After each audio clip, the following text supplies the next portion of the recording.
I had been looking forward to that trip for a long time. It had been months since I had taken any real time away from work, and the stress had been building in ways I didn't even notice until I finally forced myself to plan a break. I didn't want to do anything complicated or flashy. I wasn't interested in traveling across the world, or staying in fancy hotels, or chasing crowded tourist spots. What I wanted was silence, space, and a place far away from other people. That was how I ended up booking a small wooden cabin deep in the hills about 3 hours from where I lived. The cabin wasn't part of a resort or campgrounds. It wasn't in a neighborhood or near a village. It was a single structure, old but solid, tucked away off a long dirt road that wound through forested hills.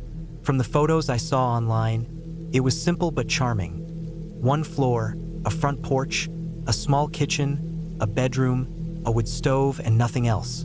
Came with no Wi-Fi, no cell service, and no neighbors for miles. That was exactly what I thought I wanted.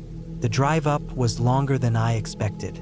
The paved road ended after the second hour, turning into uneven gravel that stretched through thick stands of pine and oak. The deeper I went, the narrower the road became, until finally it was no more than a single lane of packed dirt with weeds brushing against the sides of my car. I didn't pass another vehicle the entire time. The air smelled clean, sharp with pine sap and damp earth. The farther I went, the more it felt like I had left behind the world I knew. When I pulled up in front of the cabin, it was late afternoon. The sun was already sliding behind the ridges, casting long blue shadows across the clearing where the cabin stood. The place was exactly as described. Rough wooden walls weathered to a gray-brown, a sloping tin roof, a short porch with 2 chairs, and a stack of firewood neatly piled to one side. The forest pressed close all around, thick and quiet. There was no sound of traffic, no hum of electricity, no human presence at all. Inside, the cabin was simple but comfortable. A single bed against the wall, a wood-burning stove in the corner, a table and chair, shelves with a few pots and pans, and a small propane-powered fridge. The windows were old and a little warped, but they opened easily enough to let in the cool air. The place smelled faintly of old wood and dust, but not in an unpleasant way. I unpacked slowly, stacking the food I had brought into the fridge, setting out a flashlight and lantern, checking the locks on the doors and windows. The nearest town was 25 miles away, and I didn't plan to go back until the end of the week. I wanted to be completely cut off, surrounded by nothing but trees and sky. That first evening, I sat on the porch as the light faded. The forest darkened fast once the sun was gone, and the silence grew heavier. It wasn't complete silence.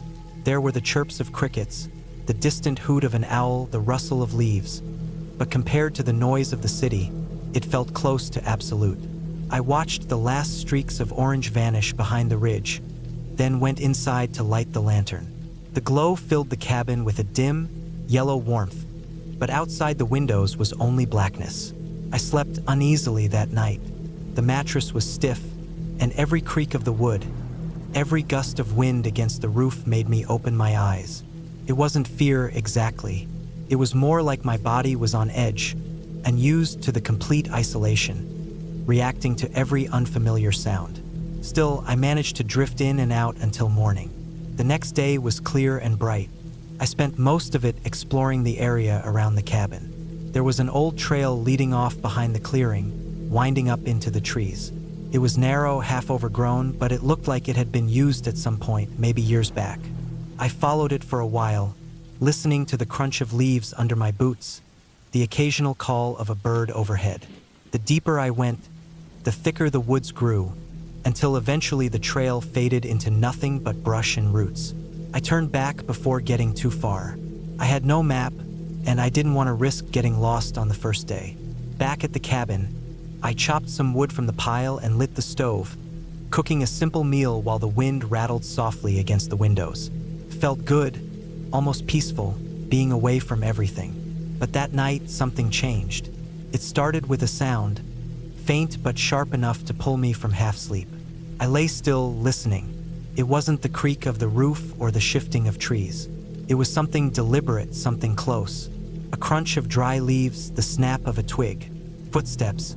At first I told myself it was an animal. Deer were common, maybe even bears. The forest was full of life. But the steps didn't fade. They circled. Slow, measured, moving just beyond the thin cabin walls. My heart began to hammer. I stayed completely still, barely breathing, straining my ears. The footsteps moved from one side of the cabin to the other, pausing, then starting again. I glanced at the lantern, but didn't dare light it. The only glow came from the embers of the stove, casting faint red shadows across the room. Minutes passed like hours. Finally, the steps faded into the distance.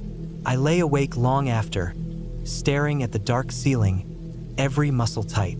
By morning, I tried to convince myself it had been an animal after all. The forest played tricks in the dark. But when I stepped outside, I saw impressions in the dirt. Not hooves, not paws. Footprints. Human. They circled the cabin, just as I had heard. Some pressed close to the walls, right below the windows. The prints were deep, clear. Someone had been there. My stomach sank. There was no reason for anyone else to be up there. The listing had said the cabin was private, with no other houses within miles. Whoever had come in the night hadn't knocked, hadn't called out, hadn't made themselves known. They had just walked the perimeter, watching. All day I couldn't shake the unease. I tried to distract myself by reading one of the paperbacks I had brought, by splitting more wood, by cooking. But every time I glanced at the trees, I imagined someone standing there, just out of sight. That night I didn't sleep at all.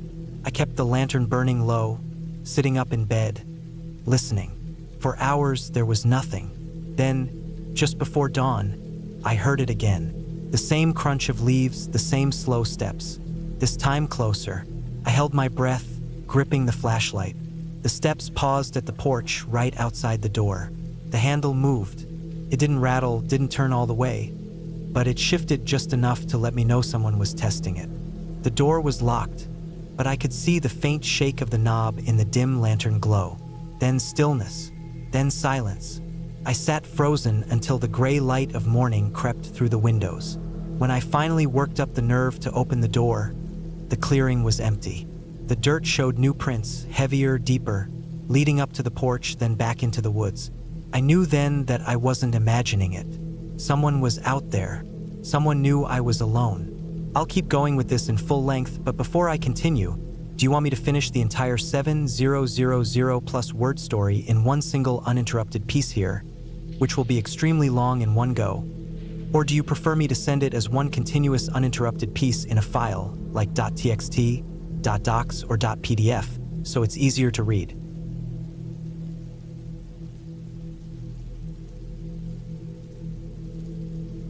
I drove up into the mountains later in the afternoon. The sky overcast and heavy with low gray clouds. The air felt damp, and the smell of wet pine trees followed me through the winding road that cut through the thick forest. The cabin I had rented sat far away from the nearest small town, tucked in between tall pines, and the gravel road leading up to it was uneven and rough. The silence became heavier as I got closer, my tires crunching over the stones and loose dirt, the sound echoing for a moment before being swallowed by the trees. I had chosen the place because I wanted to spend a few days away from everything. I thought being alone in a cabin would help me clear my mind. I had pictured quiet nights by a fire, the sound of wind in the trees, and mornings with coffee on the porch while staring at the forest stretching endlessly in every direction. That was all I had imagined. But the reality of being alone out there settled in the moment I pulled up in front of the small dark structure that looked old but sturdy. The windows were shut, the roof covered with damp leaves, and the surrounding yard was only a patch of uneven ground where weeds and moss grew in clusters. I carried my bags inside and locked the door behind me. The place smelled faintly of damp wood and dust. The floor creaked under my boots as I walked around, checking each room. The cabin was simple. A main living space with a couch, a table, and a small fireplace. A narrow hallway led to a bedroom and a bathroom. There was no sign of anyone else, no neighbors, and no sound of cars or people.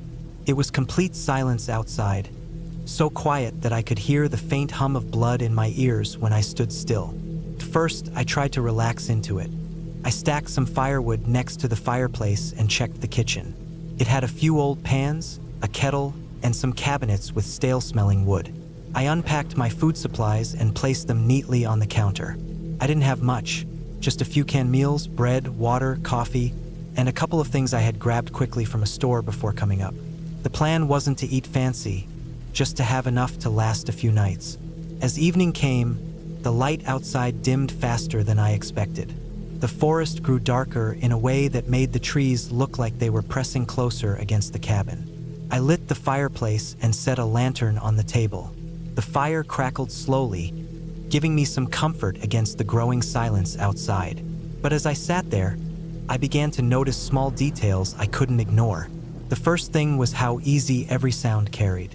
Every time the fire shifted, it sounded like footsteps against the wood. Every time the wind pushed against the cabin, it made the walls creak in ways that reminded me of doors being opened. I kept glancing up from the table, expecting to see something moving in the shadows of the room, but it was always empty. I told myself it was just my mind adjusting to being alone in a new place, but the unease didn't go away. Later, when I decided to go to bed, I double-checked the locks on the front door and the single back door. Both seemed sturdy, though the back door's lock was older and stuck slightly when I tried to turn it. I shut all the curtains tightly, not wanting to see out into the woods. The idea of standing there and accidentally catching sight of something moving among the trees was enough to make me uncomfortable. I lay in bed with the lantern off, staring into the dark. The forest outside was alive with faint noises, distant cracking branches, wind rushing through high branches, an occasional rustle that sounded too close. Every little noise pulled me awake again, even when I started to drift off. I lay there listening, telling myself it was just animals. At some point, I heard what I swore sounded like footsteps outside, slow, deliberate steps on the ground, circling part of the cabin. My heart pounded as I stared at the ceiling, my breathing quiet and shallow. I told myself it could be a deer, maybe a bear, something normal, but the pattern of the sound stuck with me. It wasn't random. It sounded steady, like someone pacing slowly near the walls. I didn't move. I stayed in bed for what felt like hours, listening until eventually, the noises faded into the wind. Sleep came only in short bursts after that, restless and thin. When morning finally came, I stepped outside onto the porch, my eyes scanning the ground around the cabin. The dirt and moss looked the same, though in certain patches near the side, I thought I saw faint impressions. They weren't clear enough to be sure, but they seemed like shallow prints. My stomach tightened, but I pushed the thought away. The day passed quietly. I tried to distract myself by chopping some wood, making coffee, and reading from an old book I had brought. The sun came out briefly, and the woods looked less threatening under the gray light. But the quiet never lifted. There was no bird song, no insects, just a heavy stillness. That night, the noises returned, louder this time. I had barely shut off the lantern before I heard it again. Footsteps on the ground, circling slowly. Then, the faint scrape of something against the cabin wall, dragging lightly as if a hand or stick was being pulled across it. My chest tightened, and I sat up in bed, my ears straining. The steps paused near the back door. The sound of pressure against it made my throat dry. The lock held, but the noise of someone testing it, gently pushing, was unmistakable.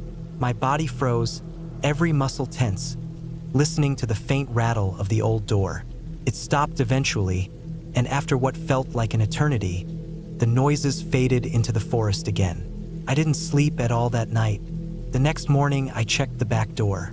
There were marks near the handle, fresh ones, faint but real. Scratches in the old wood that hadn't been there before. My stomach dropped when I saw them. Someone had tried to force the lock in the night. I knew then that someone was out there, watching, waiting. My phone had no signal. I had known that coming in, but I still tried again, walking around the cabin and holding it up, hoping for even a single bar. Nothing. The only option was to wait it out until the day I planned to leave. But the thought of staying another night with whoever was out there made me feel sick. That day, I kept myself busy again, but every small sound outside made me flinch. I shut the curtains earlier, blocking out the woods completely. When darkness came, I sat awake in the living room with the fire burning, a heavy piece of wood in my lap like a weapon. Hours passed with silence. Then the steps came again, slow, steady, circling. This time, they were joined by the sound of something tapping against the glass of a window. A slow, deliberate tap. Not random, not an accident. My throat went dry as I stared at the curtain, knowing someone was just on the other side of it, inches away, hidden by only a thin layer of fabric. The tapping stopped, replaced by silence. I sat there with my chest heaving, gripping the wood tighter. Then I heard the back door again, rattling faintly, testing. My eyes stayed locked on the door, waiting, until finally it stopped. The rest of the night dragged on with small noises, movements outside that never came inside but never fully went away. By morning, I had decided I couldn't stay another night. I packed my bags quickly, barely eating, and loaded them into the car. But when I turned the key in the ignition, the engine didn't start. It cranked weakly, coughed, and died. I tried again and again, but it was useless. The car had been working perfectly when I drove up, and I had filled the tank before leaving town. My chest sank as I realized the truth. Someone had tampered with it. Panic set in then. The nearest town was miles away, and the only road was long, winding, and surrounded by forest. On foot, it would take hours, maybe the whole day. But staying meant another night with whoever was out there. I grabbed a backpack, stuffed it with water, food, and the small hatchet from the firewood pile, and set out down the road. The forest felt heavier with each step. Every sound behind me made me glance back, but the road stayed empty. I walked fast, my breath heavy, my nerves tight. After a couple of miles, I saw movement behind me. The figure, far back, stepping onto the road. They didn't rush. They just walked, keeping the same distance, never closing in, but never falling behind. I didn't stop to think. I pushed myself faster, my legs burning, sweat running down my back. Every time I looked back, the figure was there, silent, steady, following. Hours passed. The road twisted endlessly. My body ached, but fear kept me moving. The figure never disappeared. By the time the sun began to set, I could see the outline of the small town in the distance. My chest filled with relief as I pushed harder, every muscle screaming. I didn't look back again. When I finally reached the first street, I turned. The road behind me was empty. The figure was gone. I never went back for my car. I never went back to that cabin. For days afterward, I couldn't stop thinking about it. Whoever was out there had been watching from the start, circling at night, testing the locks, cutting me off from escape. If I had stayed one more night, if I hadn't left when I did,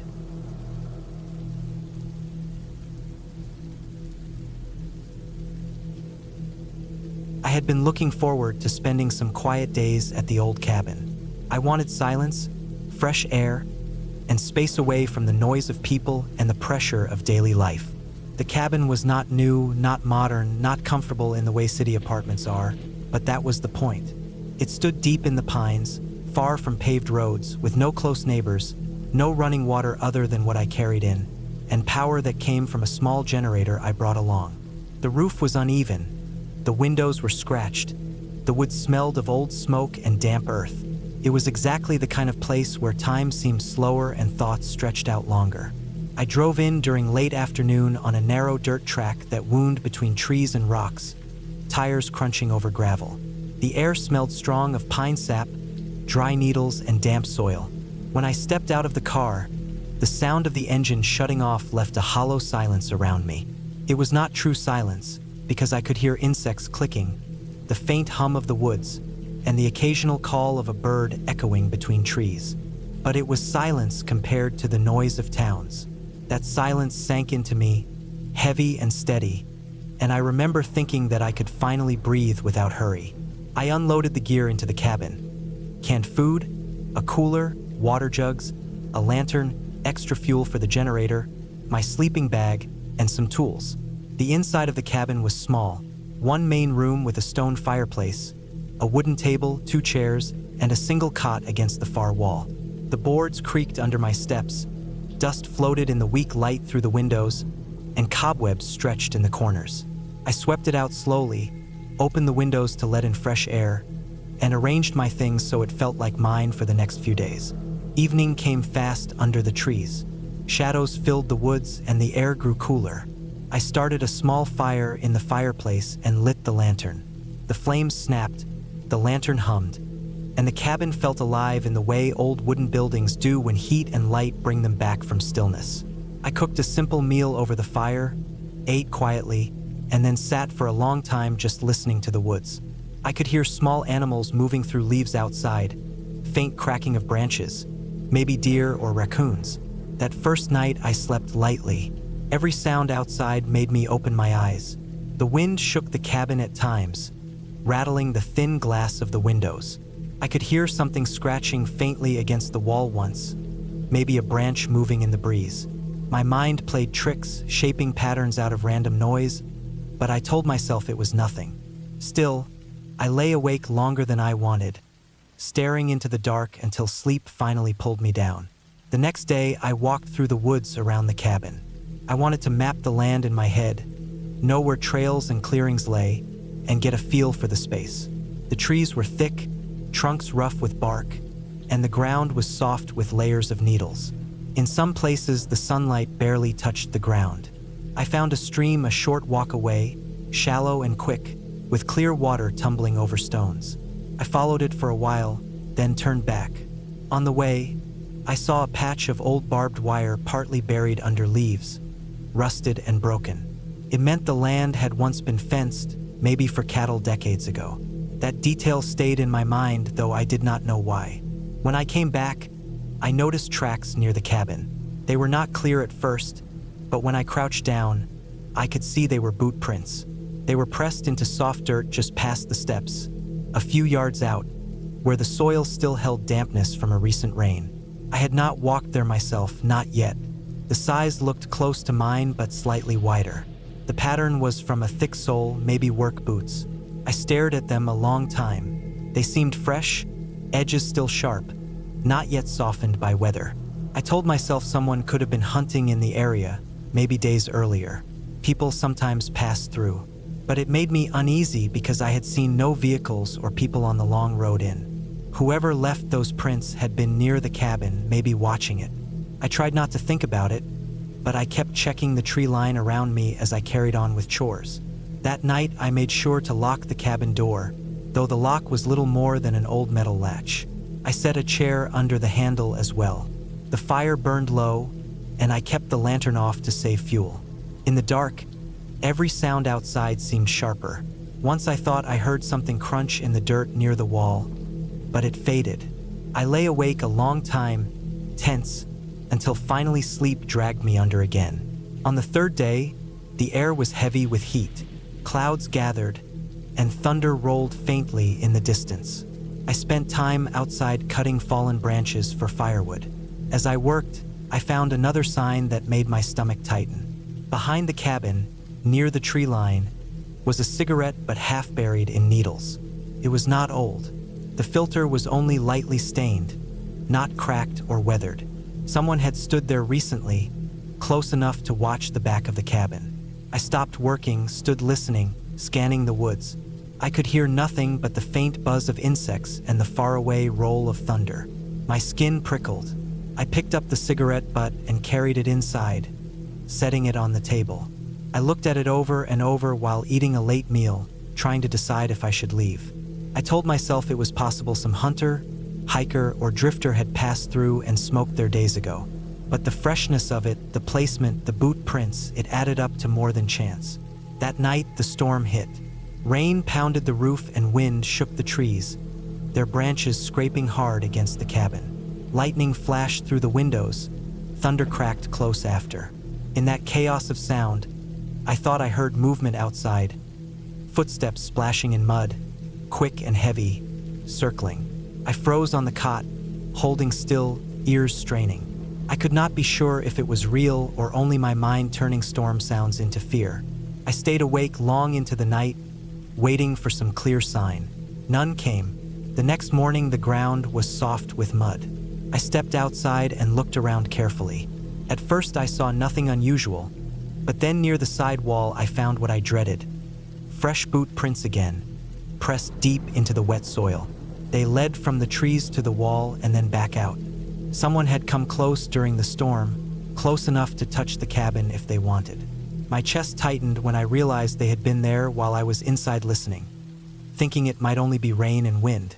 I walked in widening circles, checking the ground. The prints led off into the trees, and I followed them for a while, though the wet ground and scattered needles made them fade quickly.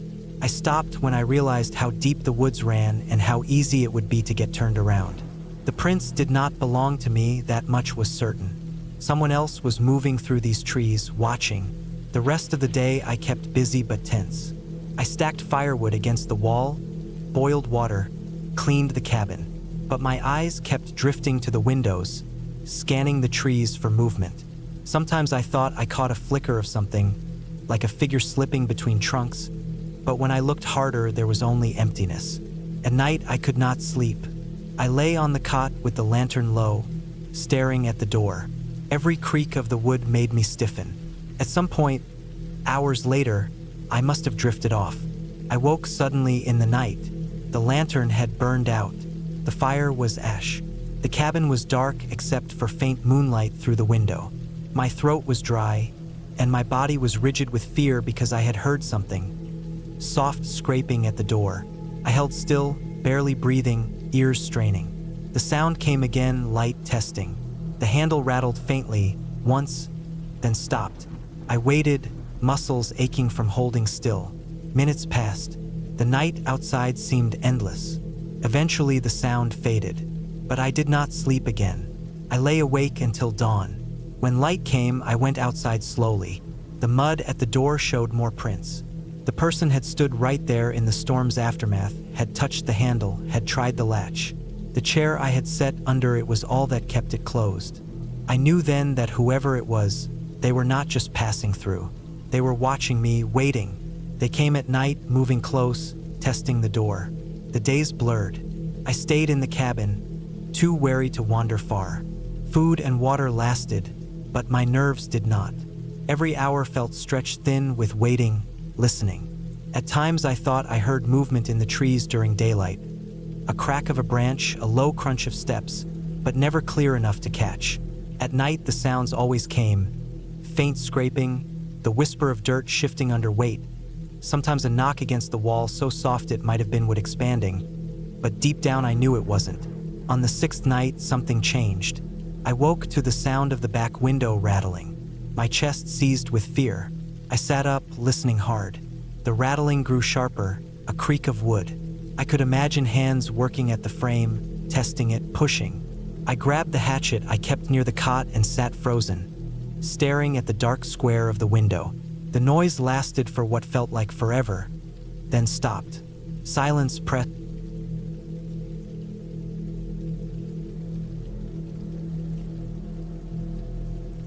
I drove up the narrow road that twisted through the trees, the gravel popping under my tires as I made my way toward the cabin.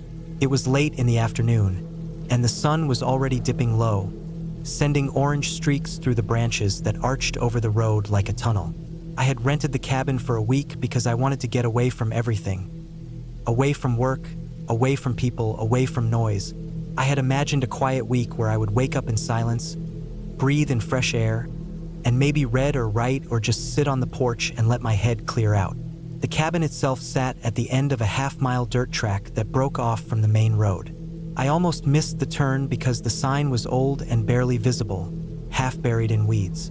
The track was rough, filled with potholes, and I had to slow almost to a crawl to keep from tearing up the underside of my car.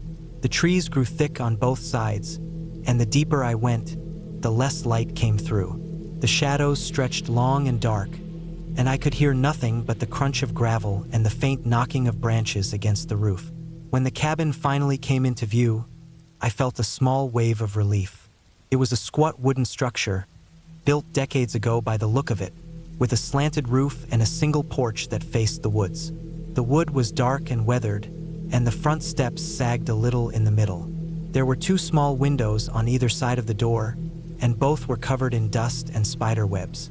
Off to the side was a shed, the door hanging crooked on one hinge, and a fire pit surrounded by a circle of stones. I parked beside the cabin, shut off the car, and sat there for a moment, listening. It was quiet, so quiet that I could hear my own breathing louder than anything else. No cars, no planes, no voices, just the faint rustle of leaves in the wind. That was what I had wanted, but sitting there in the silence, I realized how complete it really was. It was the kind of silence that pressed against your ears and made you feel like you were underwater. I carried my bags inside. The cabin smelled of old wood, dust, and something faintly damp, like it hadn't been opened in months. The floor creaked under my boots, and when I opened the small window in the main room, a cloud of dust drifted up. The inside was simple. One room served as the kitchen and living space, with a small table, a couple of chairs, and an old wood stove in the corner. A narrow hallway led to 2 small bedrooms and a bathroom. Everything was plain, functional, and worn. I put my food in the old fridge, which kicked on with a loud hum, and unpacked the rest of my things. Once that was done, I went out to the porch. The sun was lower now, sliding down behind the trees, painting the whole sky in gold and purple. The woods stretched out in every direction, thick and endless, and there was no sign of another cabin or house anywhere. It should have felt peaceful. Instead, I noticed how quickly the light was disappearing and how much darker the forest looked compared to an hour ago. The trees seemed to swallow the last glow of the sun, and the air turned cooler. I sat for a while, then went back inside, lit the old kerosene lamp on the table, and fixed myself a simple dinner. That first night, I lay in bed listening to the woods. The cabin walls were thin, and every sound seemed magnified. The creak of the timbers, the scuttle of something across the roof, the cry of an animal in the distance. I tried to tell myself it was nothing unusual, but I found myself staring at the dark ceiling for hours before sleep finally came. The next morning, I went for a walk along the track I had driven in on. The air was crisp and cold, and the ground was damp with dew. I didn't see another soul. When I got back, I spent the day reading on the porch and gathering a little wood for the stove. The day passed slowly, quietly, exactly how I had imagined it would. But as soon as the sun began to drop again, I felt the same unease creeping in. That night, I woke around 2 in the morning. Something had stirred me. I lay there, holding my breath, listening. At first, I heard nothing. Then there was a sound outside the window, faint but clear. It was the crunch of gravel, the same sound my car had made when I had pulled in. Slow, uneven steps like someone walking. My chest tightened. I stayed still, straining my ears. The footsteps stopped. Then, after a long pause, there was the soft scrape of something against the wooden porch. Not an animal, at least not one I knew. It was too slow, too deliberate. My mouth went dry, and I felt every muscle in my body tense. I didn't move for what felt like an hour, until finally the sound faded and the night went still again. I told myself I had imagined it. Maybe it had been a deer or something brushing against the porch. But the way it had sounded, the way it had stopped just outside, left me cold. When morning came, I stepped out onto the porch and looked around. The gravel showed marks, but I couldn't tell if they were from animals or not. There were a few faint prints, too smudged to identify. The steps creaked under my weight as I looked around the clearing. Everything was quiet, empty. I told myself again it had been nothing, but that night I didn't sleep so easily. I lay there with the lamp on, listening, waiting. On the 3rd day, I noticed something near the edge of the woods. I had been chopping a little wood for the stove when I saw it. A piece of cloth snagged on a branch. It was a torn strip of flannel, faded red and black, hanging there like it had been ripped off. I walked over and pulled it free. The edges were frayed, and it looked weathered, but not too old. I looked around, but there was nothing else. Just trees and shadows. I stuffed the cloth in my pocket and went back to the cabin, trying to shake the uneasy feeling that had grown in my chest. That night, the noises came again. Footsteps, closer this time. A shuffle across the porch, the faint creak of wood. I lay frozen in bed, barely breathing. Then I heard the slow drag of something against the cabin wall. My heart pounded so hard I thought it would burst. I stayed that way until the first gray light of dawn crept through the window. When I finally got the courage to step outside, I saw them, prints in the dirt by the porch steps. Human prints, bare feet, wide and long, pressed into the soil. They led from the gravel to the steps, then back into the woods. My stomach dropped. I stared at them for a long time, trying to make sense of it. Who would be out here, barefoot, in the middle of the night? Why come to the cabin? Why not knock? Why not say anything? The next days blurred together in a haze of fear and sleeplessness. Every night, the noises returned. Sometimes it was footsteps, sometimes scratching at the walls. Once I swore I heard breathing outside the bedroom window, slow and steady. I would sit in bed with my heart hammering, clutching the flashlight I kept beside me, too afraid to move. In the mornings, I found more signs. Footprints circling the cabin, a bent nail on the shed door. Once, an empty food wrapper half buried in the dirt, one I hadn't brought. I tried to convince myself to leave, but the thought of walking out to the car at night terrified me. I told myself I would last until morning, but when morning came, I stayed, telling myself it was almost over, that I was imagining half of it. On the sixth night, everything escalated. I had been dozing fitfully when a sharp sound snapped me awake, the unmistakable squeal of the porch steps under weight. My blood turned to ice. I sat up, clutching the flashlight. The sound came again, slower this time, heavier, step by step. Then came the sound of the doorknob rattling. I froze. The metal clicked softly, turned back and forth, tested, as if someone was trying to see if it would give. My mouth was dry, my body rigid, my heart slamming in my chest. I wanted to move, but I couldn't. I just sat there in the dark, staring at the door. After what felt like forever, the knob stilled. Silence followed. Then footsteps moved slowly away, fading across the porch, back into the night. I didn't sleep again. I sat in the chair by the table, clutching the flashlight, until the first light of morning crept in. When I stepped outside, my stomach turned. There were fresh prints on the porch, pressed deep into the dust and dirt. Bare feet again, long and wide. They circled the door, then vanished into the trees. I had enough. I packed my bags in a rush, threw everything into the car, and started the engine with shaking hands. As I backed out, I caught sight of something at the tree line. A man. He stood just inside the shadows, tall, gaunt, shirtless, his skin pale against the dark trees. His hair was long, tangled, hanging in his face. He didn't move, didn't step forward, didn't raise a hand. He just stood there, watching me. I didn't look long. I slammed the car into drive and tore down the gravel road, the potholes and ruts shaking the car as I sped out. I didn't stop, not until I reached the main road, not until I was miles away. I never went back for the rest of my things. I called the rental company when I got home, told them I had left early, didn't give them a reason. I never explained the footprints, the noises, the man.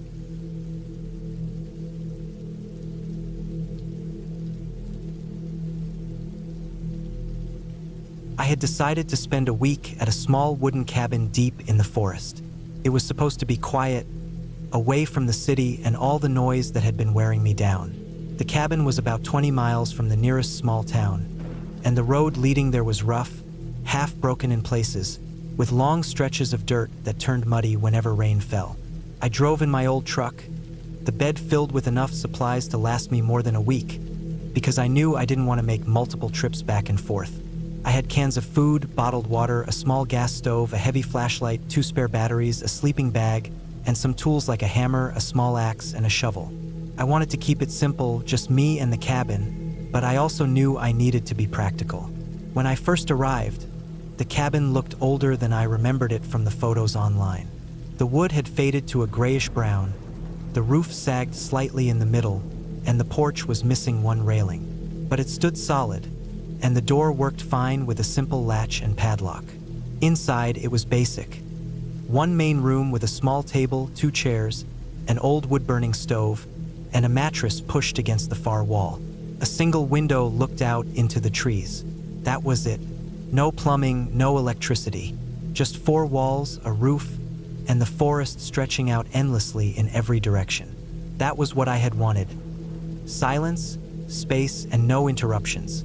The first day felt calm. I unloaded my supplies, stacked the cans and bottles neatly, and checked around the cabin.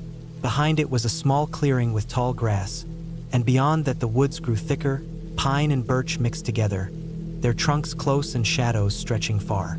I took a short walk, staying within sight of the cabin, just to get a feel for the area. The air was fresh and still, carrying the smell of damp earth and leaves. When night came, I lit a lantern and sat at the table, eating a can of beans and bread. It felt simple, and I liked that. The second day, I began noticing how quiet it really was. In the city, even at night, there's always a distant hum of cars, people, or machines. Out here, when the wind wasn't moving the trees, the silence pressed in hard. During the day, I could hear a few birds, sometimes a woodpecker tapping far away. But as soon as evening arrived, the woods went still in a way that made me uneasy. I told myself it was just because I wasn't used to it. I tried reading a book by lantern light, but I kept lifting my head at small noises, like a twig snapping outside or a rustle in the grass. By the third day, I had a routine. Wake up early, cook something simple, walk around near the cabin, chop a little wood, and then sit by the fire pit outside during the afternoon. I kept the axe close, not because I thought I needed it, but because it made me feel more secure.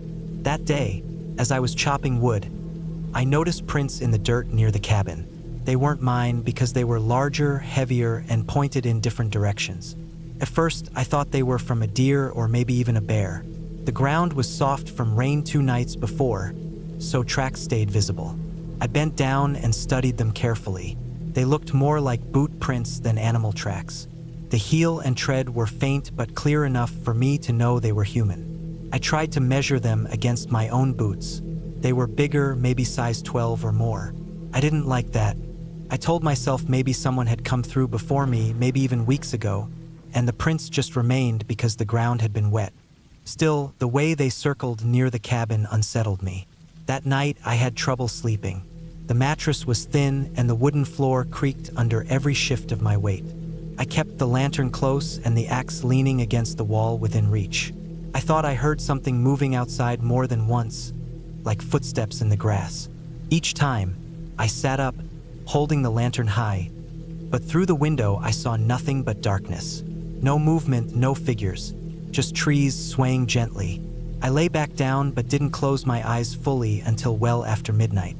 On the 4th day, I checked the ground again and new prints appeared. They were faint but fresh, pressed into the dirt near the porch. They hadn't been there yesterday. My stomach sank when I realized that someone had been around the cabin while I slept. The prints led toward the woods but disappeared into thicker ground where leaves covered the soil. I followed them only a short distance before turning back. I didn't want to wander too deep and lose sight of the cabin.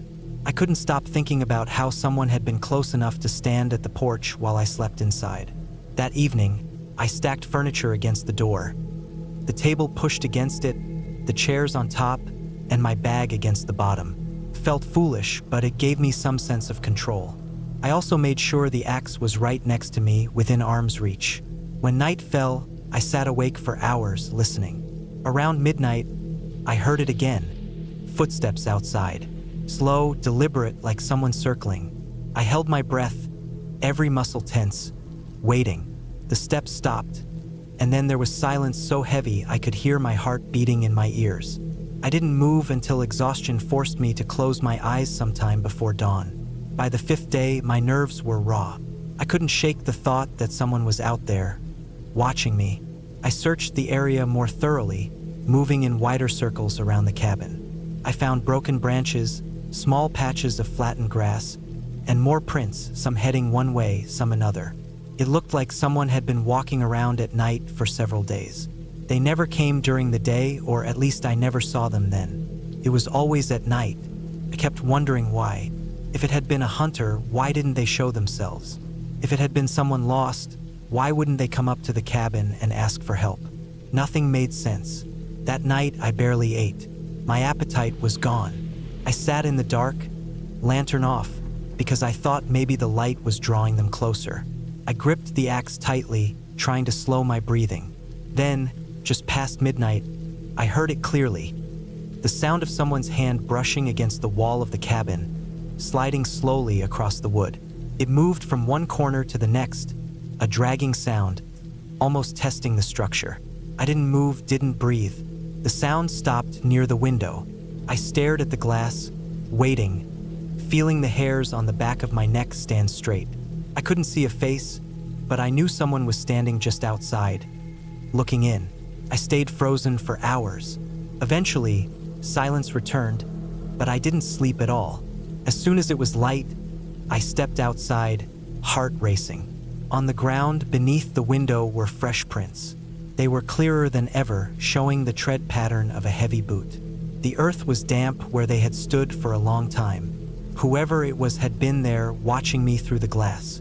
On the 6th day, I considered leaving. My truck was parked just down the slope, maybe a 2-minute walk, but fear tangled with doubt. Whoever was out there could be waiting along the road. If I drove off, they could follow me. If I stayed, at least I knew the cabin's walls were between me and them. Still, my supplies were running low faster than I had planned, because I hadn't been eating properly. The thought of spending another night there made my chest tighten. That evening, I packed my bag and kept everything ready by the door. I decided I'd try to leave at first light the next day. But night came sooner than I wanted, and with it, the sounds returned. This time, it was heavier. Definite footsteps circling, twigs breaking, grass rustling.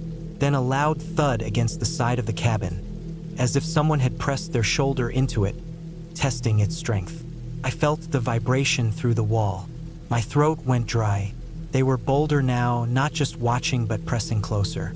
I gripped the axe until my hands ached. Hours passed in dread. Then, near dawn, I heard the faint sound of my truck door clicking. My stomach dropped. I rushed to the window but saw only the pale outline of the vehicle in the clearing. I couldn't see if anyone was inside it. I waited, heart pounding, until the sun finally rose enough for me to risk stepping outside. The ground near the truck was covered in prints.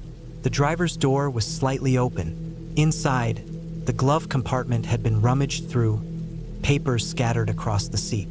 Whoever it was had been inside my truck. I knew then that I couldn't stay. I loaded my bag, grabbed the axe, and climbed into the truck.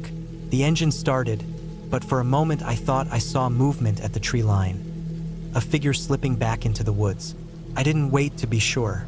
I slammed the door, shifted into gear, and drove down the rough dirt road as fast as I dared, the tires kicking up mud and gravel. The drive back to town felt endless. Every turn of the road, I kept checking the mirrors, half expecting headlights to appear behind me. None did, but I couldn't shake the feeling of being followed. When I finally reached the main road and saw the first few houses of town, relief washed over me so hard I almost felt dizzy. I didn't go back to that cabin. I didn't call the police either, because I had no proof beyond prints in the dirt and my own fear. Maybe that was a mistake, but at the time I just wanted to forget it. Still, weeks later, I sometimes wake in the night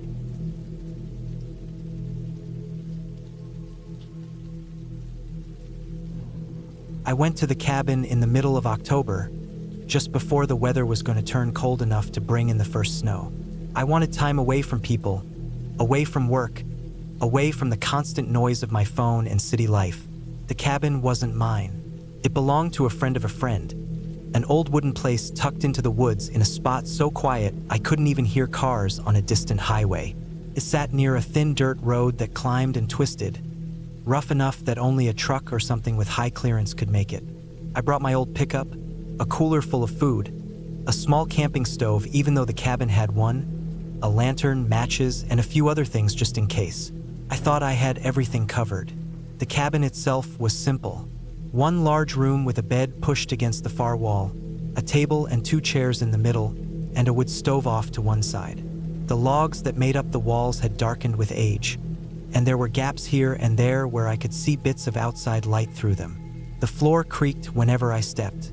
It smelled of old pine and ash. There was a single window in the front, another in the back, and both had thin curtains that didn't really keep much out. The door was solid, though thick and heavy with a strong lock. The first day I arrived, I felt good about being there.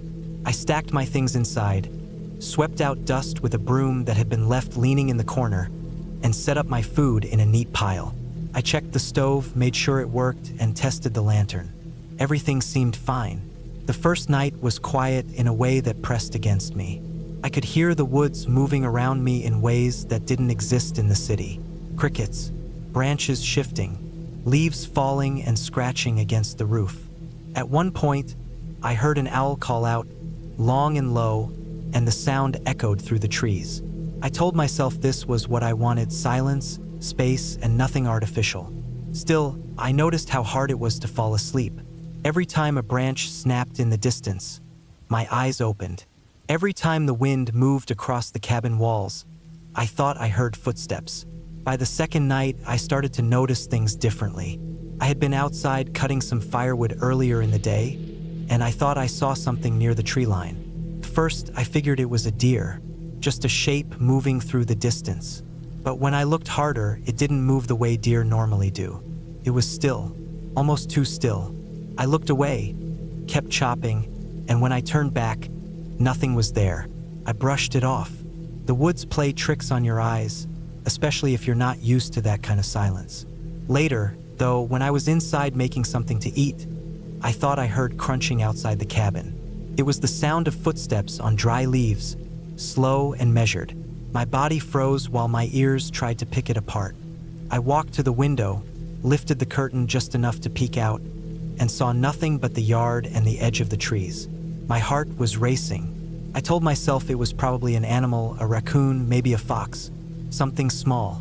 But the steps I thought I heard didn't sound small.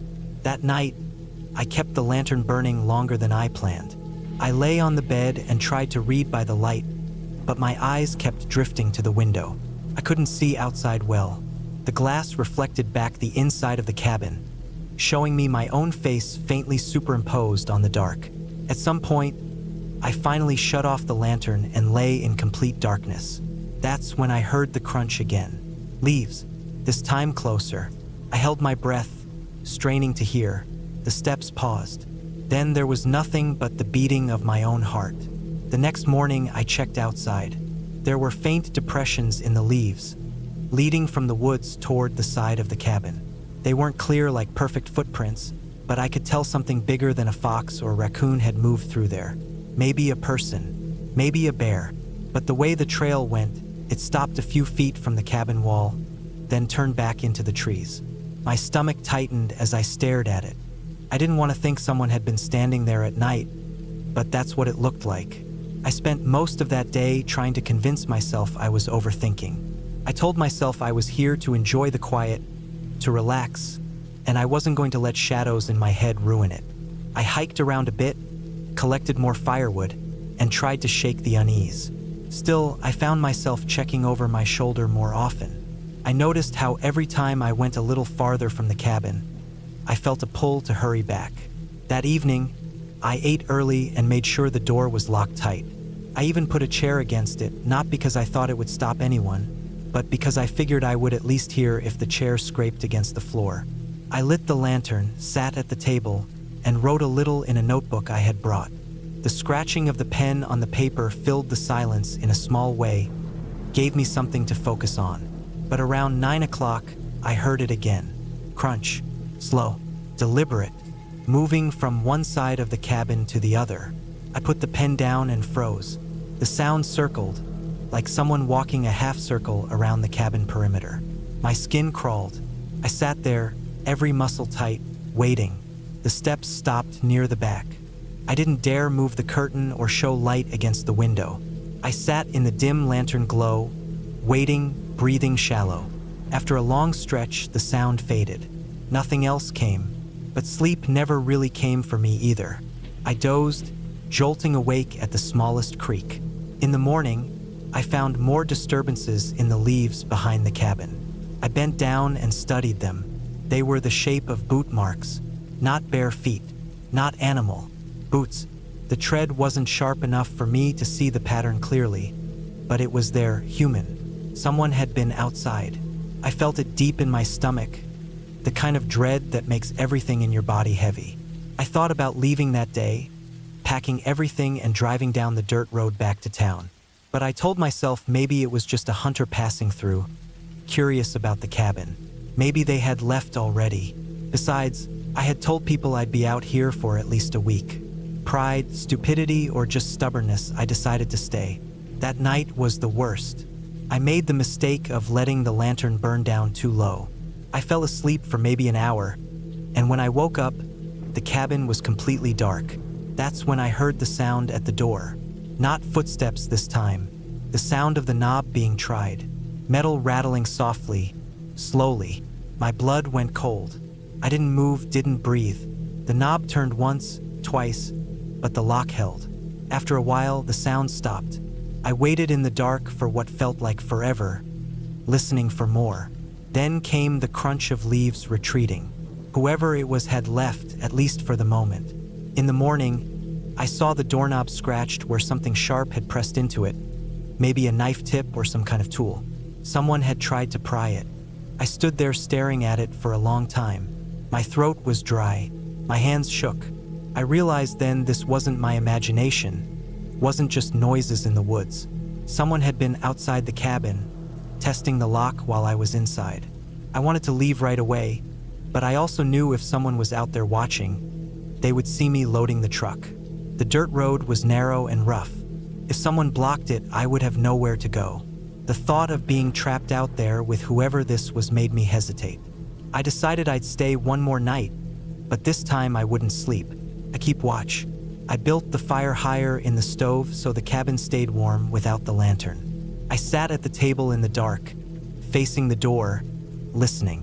My body ached from sitting so stiffly, but I didn't dare relax. Around midnight, the crunch of leaves came again. Slow, this time right up to the wall. I held my breath, my eyes locked on the outline of the door in the dim light from the stove. Then came the sound of breathing, heavy, just on the other side of the wood. My skin crawled all over. The knob rattled again, harder this time. Then silence. Then a scrape against the wall like something dragging along the logs. I gripped the heavy iron poker from the stove, my hands slick with sweat. The scrape moved along the cabin, stopped at the window. I imagined a face pressed against the glass, staring in. I didn't look. I sat frozen, gripping the poker, waiting. After what felt like hours, the sounds faded into the trees. I stayed at the table until the first light of morning showed through the cracks. That was enough. I wasn't staying another night. I packed fast, tossing things into bags, not even caring about the order. When I stepped outside, the morning air was cold and sharp. My truck sat where I left it, but something was wrong. The front tire was slashed, a deep cut through the rubber, flat and useless. My chest tightened. Someone had done it while I was inside. I didn't wait. I left the heavier bags behind, grabbed only what I could carry, and started walking down the dirt road with the poker still in my hand. The woods on both sides felt alive, like eyes were on me the whole way. Every crunch of my boots sounded too loud. I walked fast, almost running at times, my heart hammering. It took me hours, but finally the road widened and I reached the first sign of a farm at the edge of town. My legs were shaking, my throat.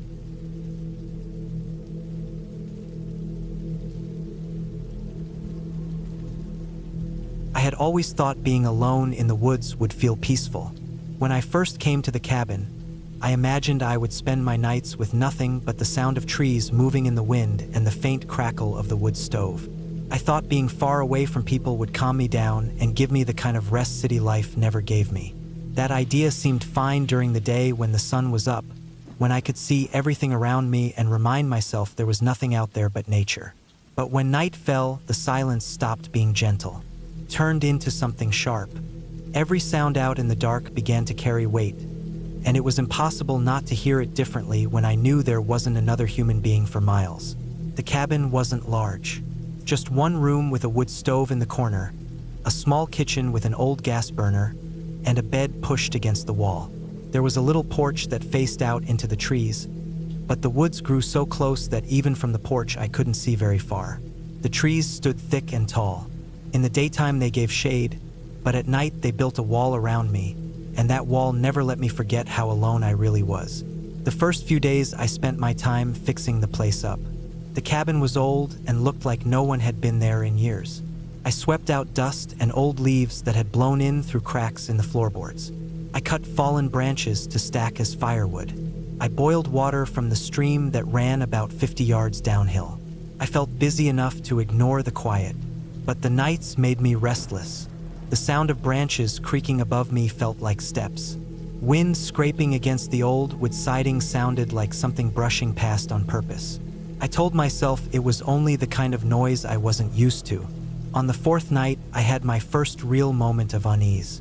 It was close to midnight when I woke up to a noise on the porch. It wasn't an animal noise. It wasn't the sound of small feet or scratching claws.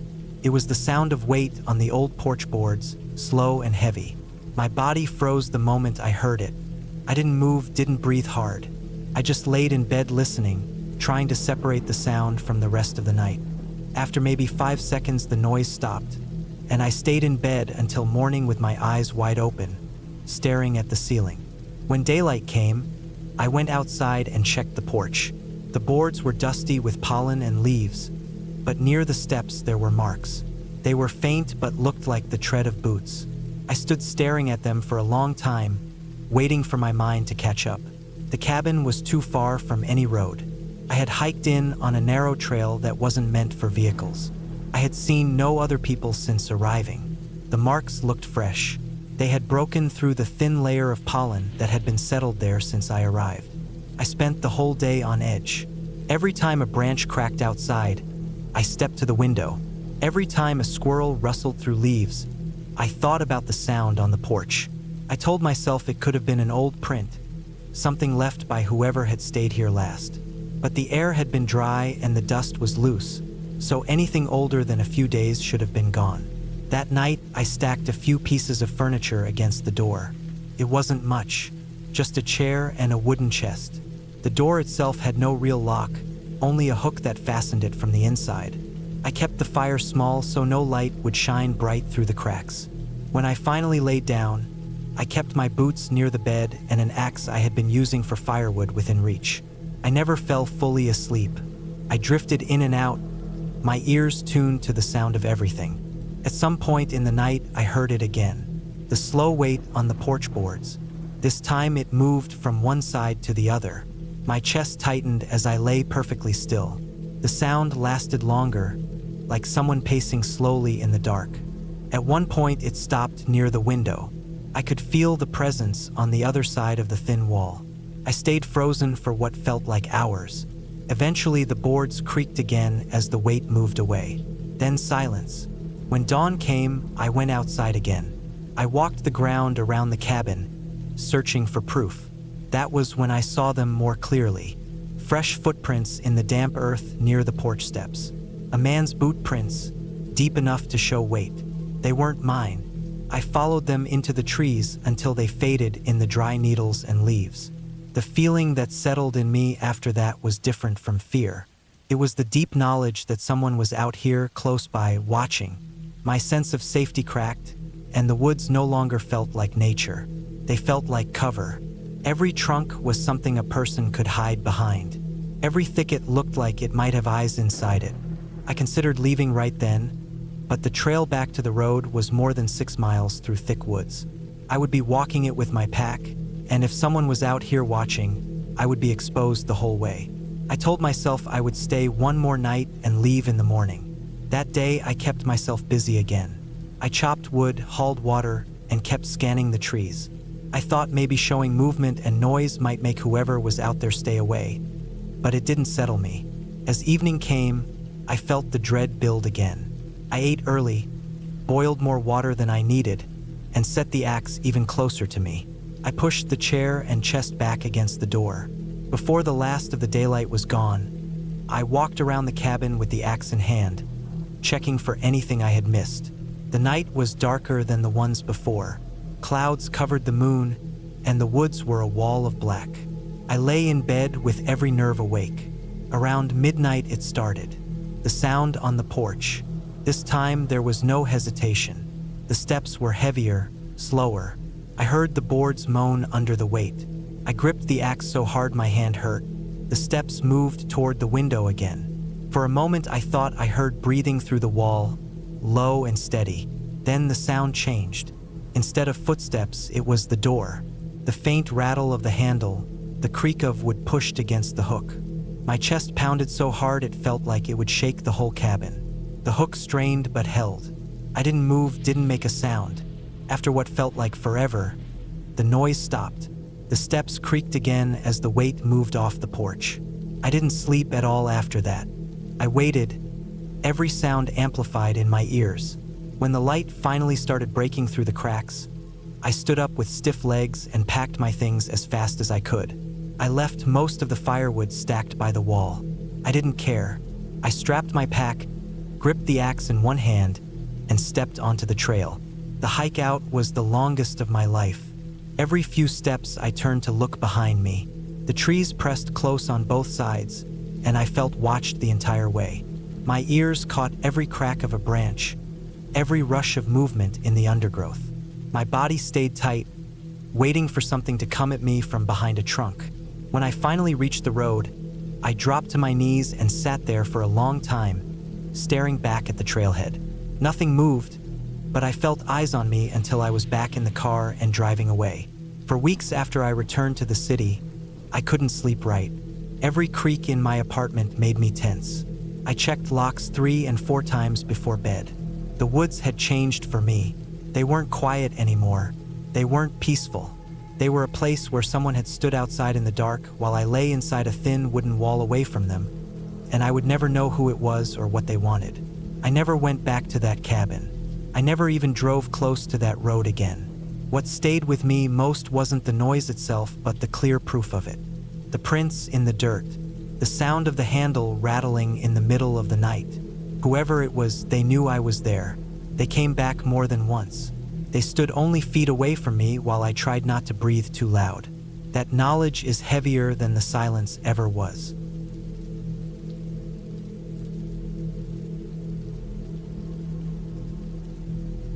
I had been looking forward to getting away for weeks.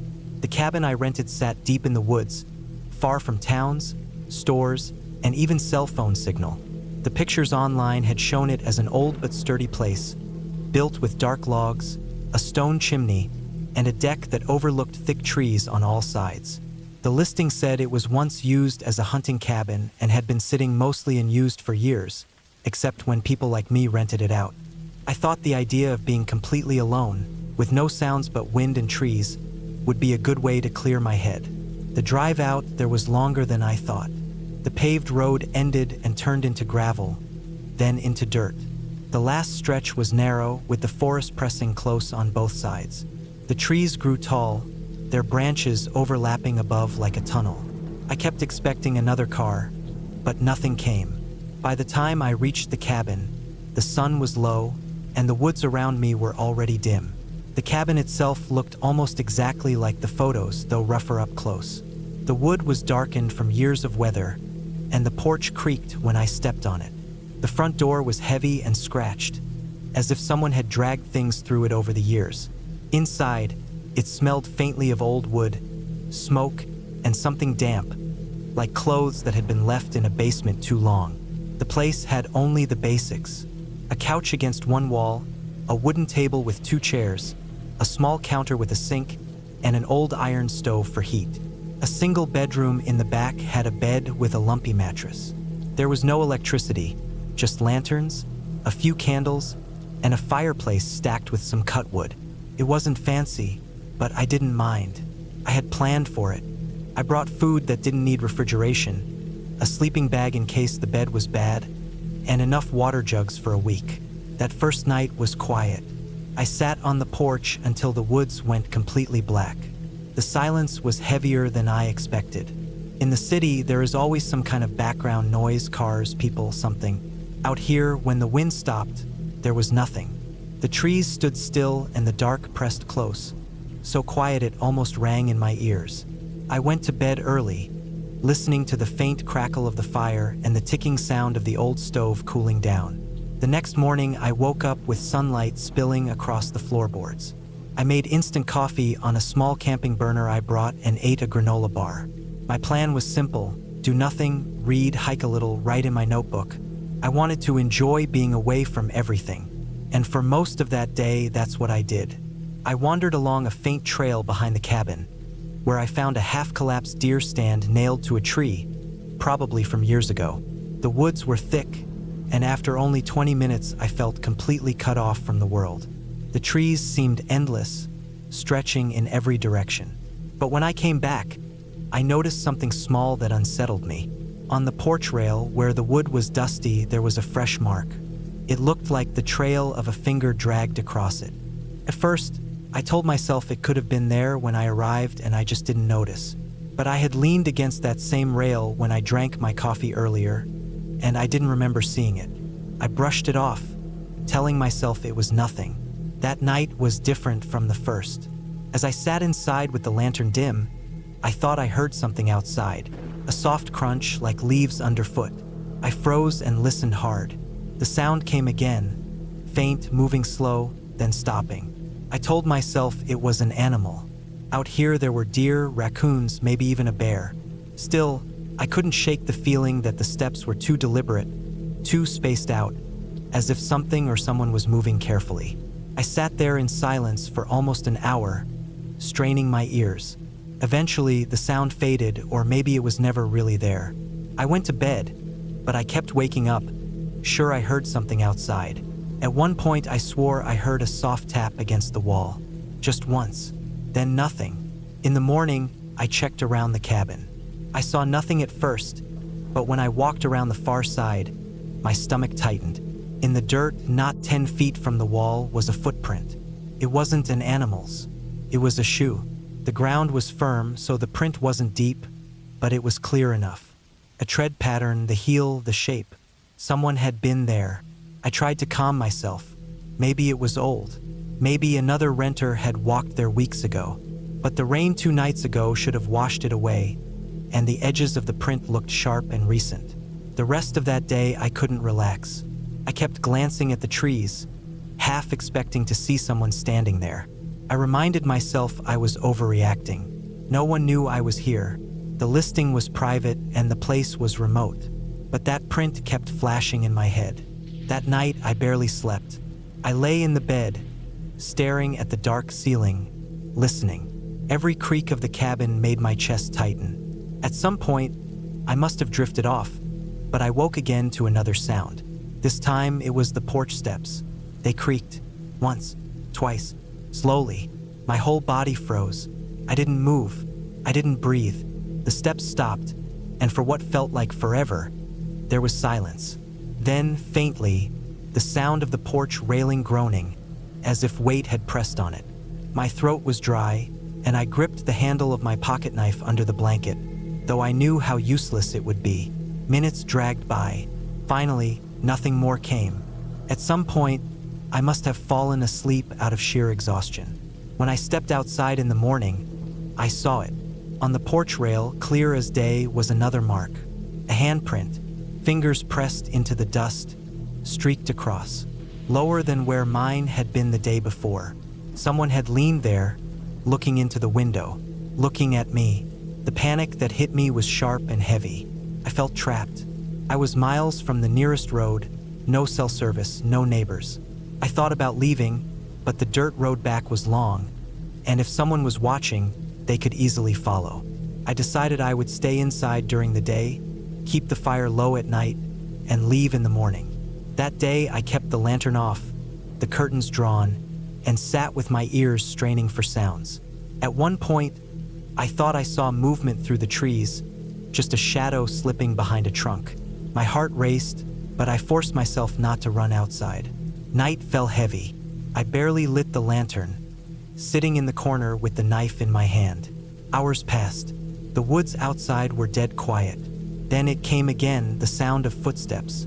Slow, careful, circling. I held my breath as the steps moved along the wall, pausing, then moving again. My chest was tight, every nerve screaming. Then came a new sound, the soft scrape of metal against wood. At the door, someone was testing the lock. My heart pounded so hard it hurt. I forced myself to stay silent, not to move. The sound stopped, Silence stretched. Then, from the window, the faintest sound of fingers brushing the glass. I sat in terror for what felt like hours. Finally, sometime near dawn, the sound stopped. Light began to creep through the cracks, and I dared to breathe again. When I checked outside, I found fresh footprints in the dirt. More than one, at least 2 different patterns. They had walked circles around the cabin. That was enough. I packed what I could into my bag, shoved food and water into it, and left everything else behind. I didn't care. I walked fast down the road, constantly looking back, sure I was being followed. The trees pressed close, every shadow a threat. At one point I heard something behind me, a crack, like a branch snapping, but when I turned, nothing was there. It took hours before I finally reached the point where the dirt road widened into gravel. I didn't stop. I didn't even slow down. Only when I reached the main road and finally saw another car in the distance did my chest loosen. I never went back for my things. I never told anyone the full story either, not the way it really happened. I just told people the cabin felt wrong, that I cut the trip short. But I know what I heard, what I saw. Someone had been there, circling the cabin, watching me through the windows, maybe waiting for me to step outside. Even now, when I think about it, the part that chills me the most isn't the footprints or the sounds. It's the handprint on the porch rail, pressed into the dust, lower than mine, as if someone had crouched there, close to the glass, watching me while I sat inside, never knowing how close they really were.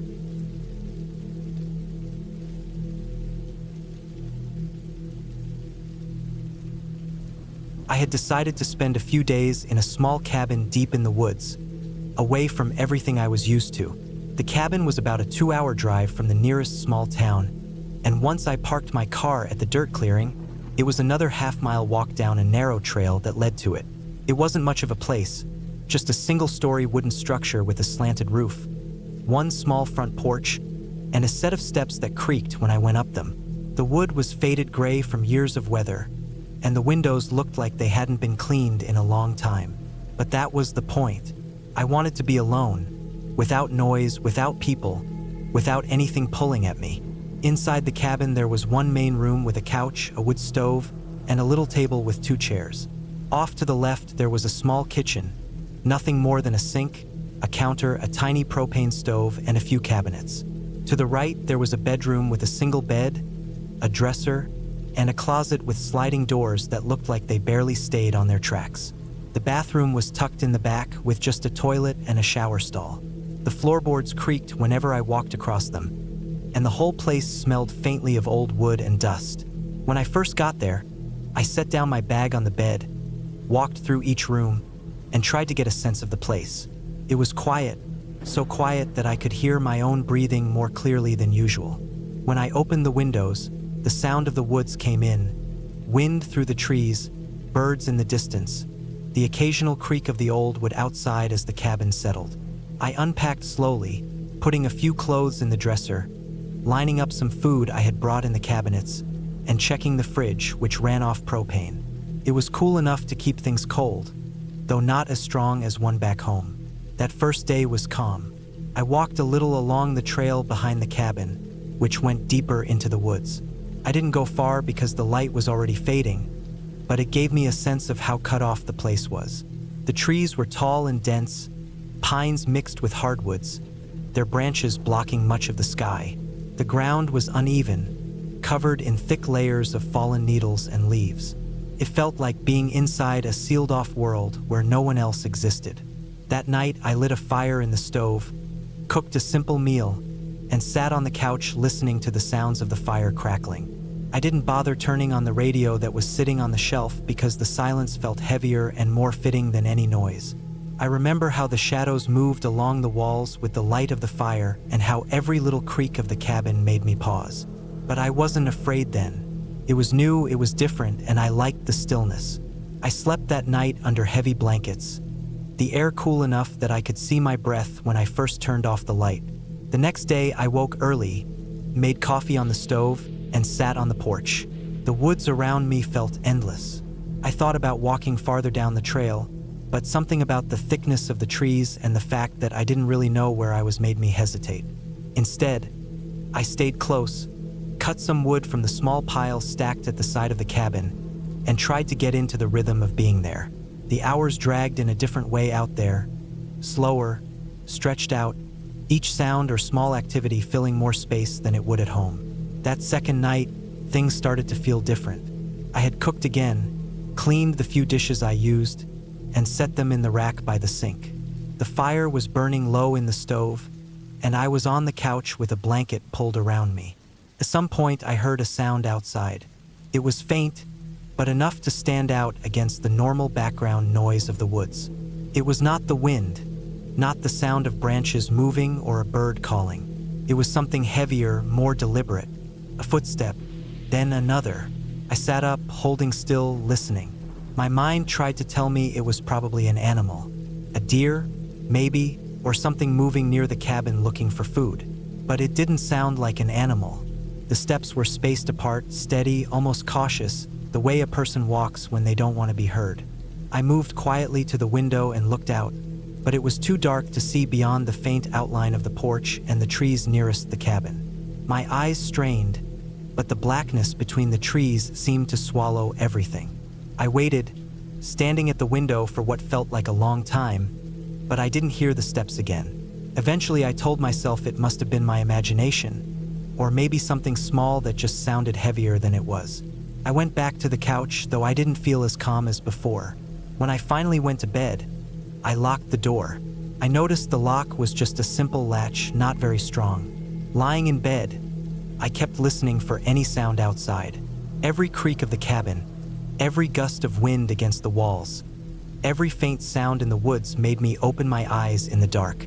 Sleep came in broken pieces, never deep, never restful. The next day, I tried to brush it off. I told myself I had been too tuned in to the sounds of the place, too ready to think every little noise meant something. I walked around the cabin outside in daylight, checked the ground, but I didn't see anything unusual. No footprints I could make out, no signs of anyone having been there. The dirt around the porch was hard-packed, covered in pine needles, not the kind that left easy tracks. Still, as the day went on, I couldn't shake the feeling that I was being watched. It was strongest when I was outside chopping wood. The trees seemed too quiet. I kept glancing up, expecting to see someone there, but each time there was nothing. When I carried the wood inside and shut the door behind me, I felt a small relief that I didn't want to admit to myself. That night, the noises came back. This time, it wasn't just footsteps. I was lying in bed, trying to sleep, when I heard something brush against the wall of the cabin. A slow drag, like a hand or a piece of cloth moving along the boards. Then silence. Then a faint creak of the porch. My whole body went stiff. I held my breath, listening. There was another sound, softer this time, near the window.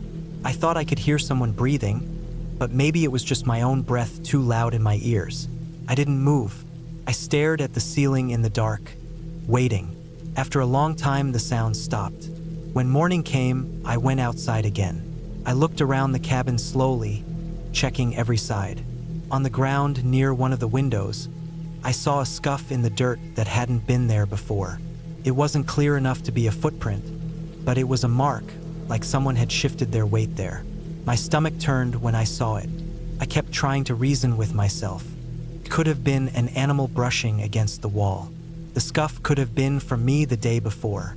But deep down, I knew it wasn't. Deep down, I knew someone had been out there.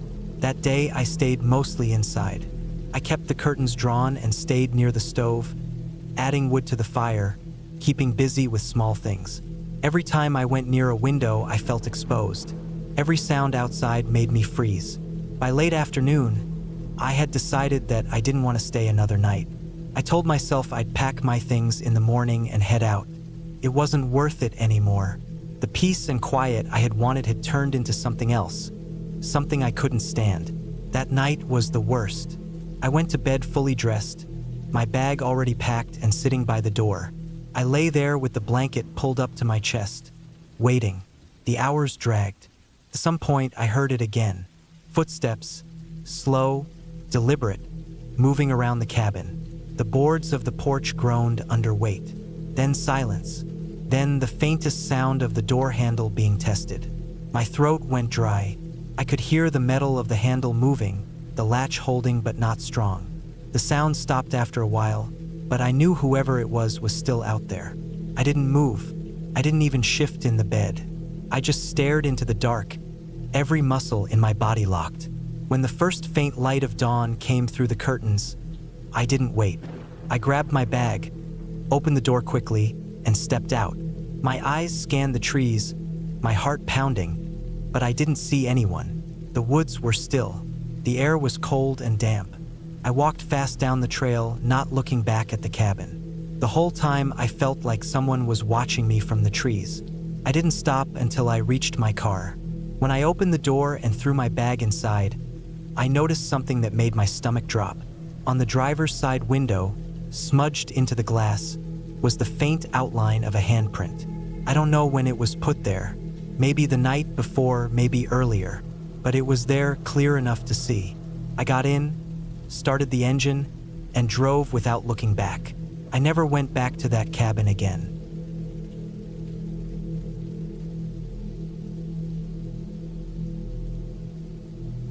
I had been planning that trip for months. The idea was simple enough. Get away from the noise, from the endless cycle of phone notifications, city traffic, and the feeling that I was always a step behind everything. A friend of mine had mentioned an old hunting cabin his uncle used to own, tucked away deep in the woods several hours outside of town. It had no electricity, no running water, but it was still sturdy. He said if I really wanted time alone, that place was the answer. I asked him for directions and he scribbled them on a piece of paper. I bought food that could last a week without refrigeration, a large jug of water, a lantern, some batteries, and a small camping stove. My plan was to stay 4 nights and come back on the 5th morning. The drive itself was long, and the farther I went, the more the road narrowed until it was just gravel weaving through thick trees. The sun was dipping low by the time I reached the small dirt clearing that served as a parking spot. The cabin sat 30 or 40 yards away, barely visible between the trees. It looked exactly how you'd expect an old hunting cabin to look. Weathered wood, darkened by years of rain and sun, a sagging porch, one small window on the front. There was no lock on the door, just a simple latch. The air smelled of pine and damp earth, and for the first time in months, I felt like I could breathe properly. Inside, the cabin was bare bones. A single cot against one wall, a small table with 2 chairs, a rusted wood stove that looked like it hadn't been used in years, and shelves lined with dust. I dropped my backpack, unrolled my sleeping bag, and tried to settle in. I made some instant noodles on the camping stove, ate quickly, and sat outside as the forest went dark. There was a stillness that made me both calm and uneasy. The city never truly went quiet, but here, once the crickets began their rhythm, it was just nature and nothing else. The first night passed without issue, though I barely slept. Every crack of a branch outside, every gust of wind brushing against the walls had me wide awake, staring at the shadows on the ceiling. It wasn't fear exactly, just that my body wasn't used to that kind of silence. By the second day, I felt a little more comfortable. I walked around the surrounding woods, followed a game trail for about half a mile, then came back and sat on the porch to read a book I had brought. That evening, as the sun started to drop again, I felt a sense of peace. It was working, I was actually unwinding. It was that night when things started to feel different. I was inside, packing away some food wrappers, when I thought I heard something, a sharp sound, like a foot snapping a branch just beyond the cabin walls. I froze. I listened, holding my breath. At first, there was nothing but the usual noise of crickets and wind. Then it came again, a deliberate sound, like someone putting their weight down slowly. My chest tightened. I told myself it was an animal. It had to be. A deer maybe, or something moving cautiously. But the longer I stood there in silence, the more I became convinced that it wasn't random. It was steady, almost paced, as though someone was circling just out of sight.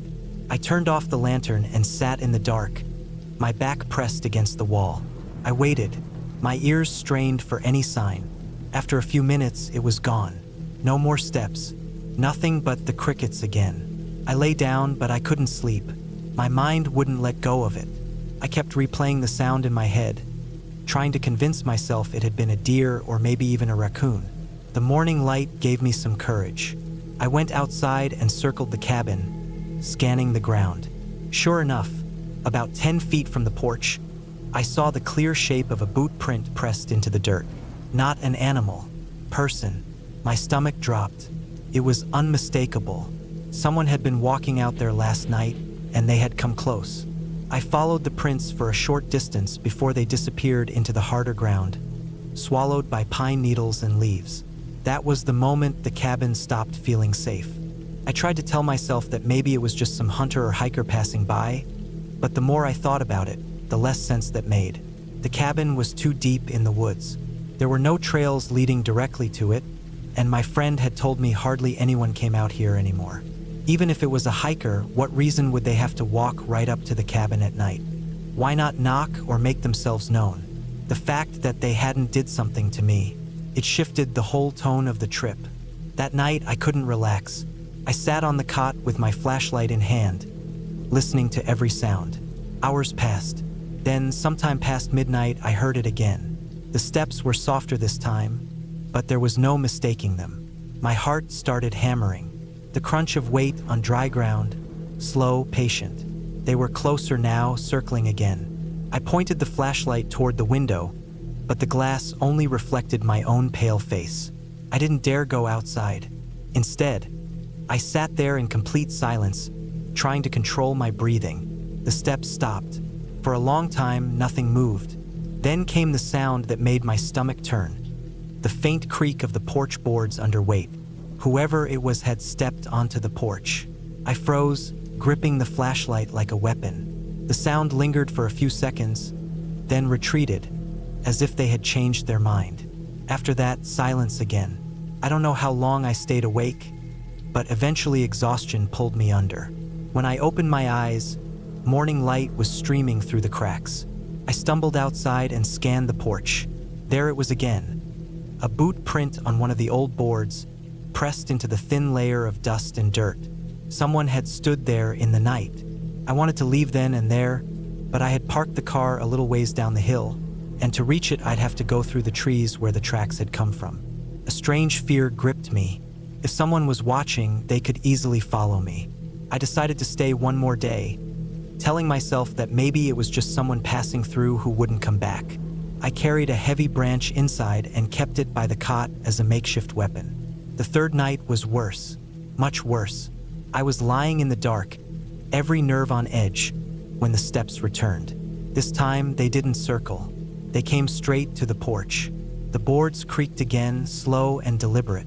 My hands shook as I gripped the branch.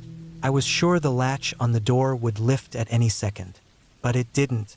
Whoever it was just stood there. I could hear the faint shift of weight, as though they were leaning closer, listening. My mouth went dry. My whole body was screaming at me to run, but I couldn't move. I sat frozen until finally, after what felt like forever, the sound retreated again, fading into the trees. The next morning, I made up my mind. I was leaving. I packed my things quickly, shoving everything into my backpack. I stepped outside, scanning the woods constantly. The forest was quiet, almost too quiet, as I made my way to the car. When I finally saw it through the trees, I felt a brief rush of relief. But that relief vanished when I noticed something on the windshield. Stuck under the wiper was a strip of torn cloth, dirty and frayed. It hadn't been there before. My stomach knotted. Someone had been right at my car. I threw my bag in the back, climbed in, and locked the doors. My hands shook as I turned the key. The engine roared to life and I backed out fast, gravel spraying under the tires. As I drove down the narrow path, I kept glancing in the mirror, half expecting to see someone step out of the trees. But no one came. The road seemed endless, twisting and winding through the forest, until finally I reached the paved highway. Only then did I let out a shaky breath. The drive back to town felt surreal, like I had been in some other world. I didn't stop until I was back in my apartment, surrounded by locked doors, solid walls, and the constant hum of city life. That night, I lay in my bed, but the quiet footsteps and the weight on the porch played in my head over and over. I knew one thing for sure. Whoever was out there in those woods had not just stumbled across the cabin by accident. They had come there for me. I never went back to that cabin again.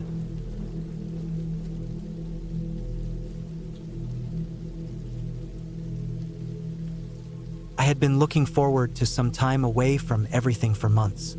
The stress of my job, the constant noise of the city, and the feeling that I was falling into a routine I couldn't escape from had been eating away at me. I wanted quiet, a place where I didn't hear car horns or neighbors shouting through thin walls. I wanted something that felt far away, where the air smelled clean and the nights were pitch black. That's why I rented a small cabin in the woods. It wasn't anything fancy.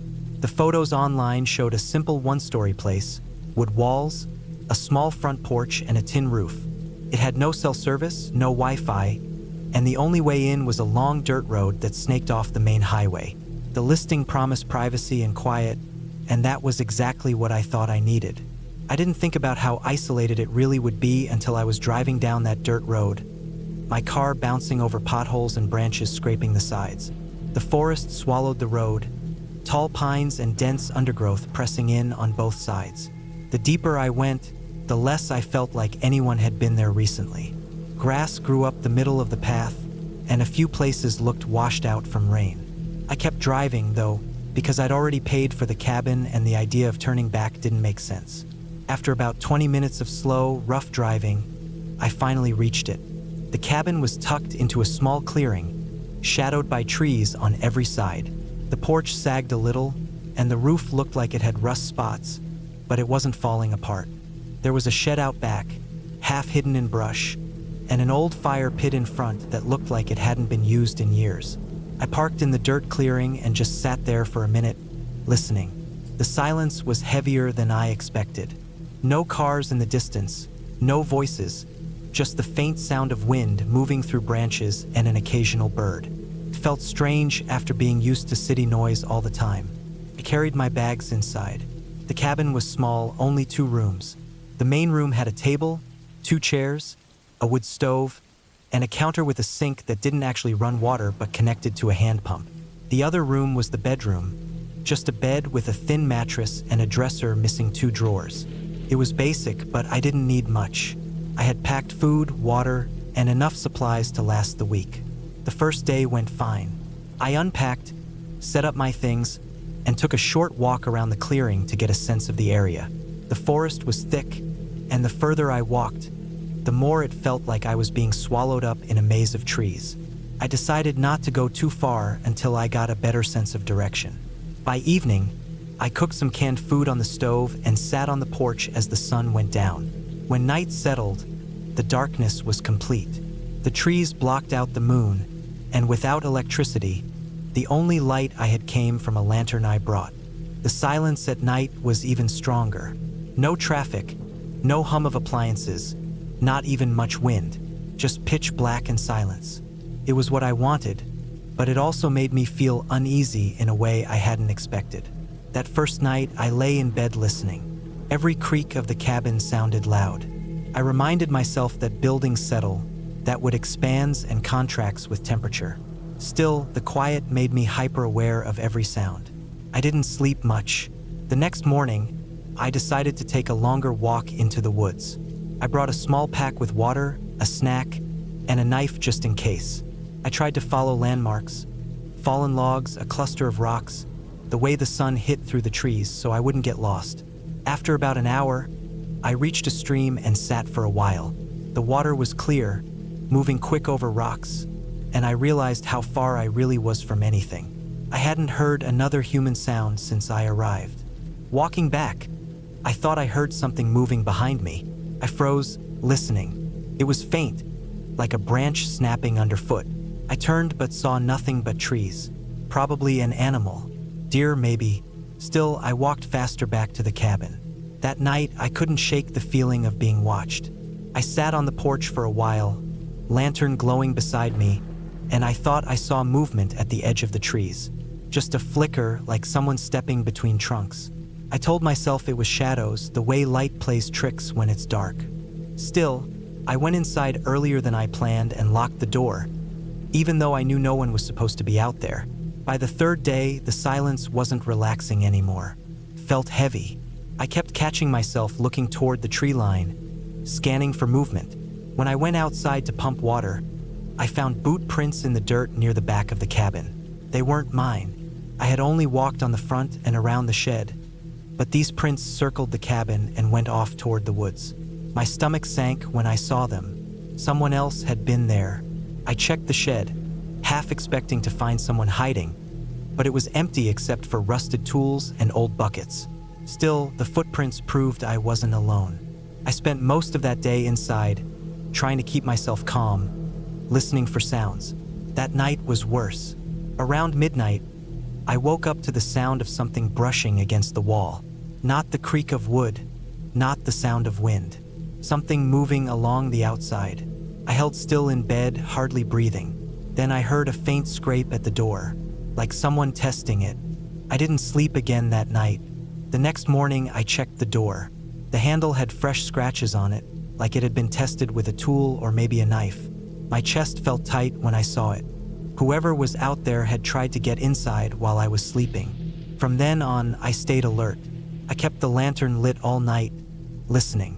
The woods, which had seemed quiet at first, now felt alive with hidden noises. Twigs snapping, leaves crunching, soft steps that seemed too careful to belong to animals. On the 5th day, I decided I couldn't stay the whole week. Something was wrong. I packed up most of my things, loaded the car, and planned to leave in the morning. But that night, just as I started to relax at the thought of leaving, I heard heavy footsteps on the porch. They stopped right outside the door. The handle moved slowly, then rattled hard. Someone was trying to get in again. I sat in the dark, heart hammering, holding the knife I had brought with me. After a few seconds, the noise stopped, but I didn't hear the footsteps walk away. It was like whoever it was just waited there, silent, on the other side of the door. I didn't move until dawn. When the light finally came, I opened the door. The dirt on the porch had fresh prints. Boots again, large ones, heavier than mine. They led off into the trees. I left immediately. I didn't even eat breakfast.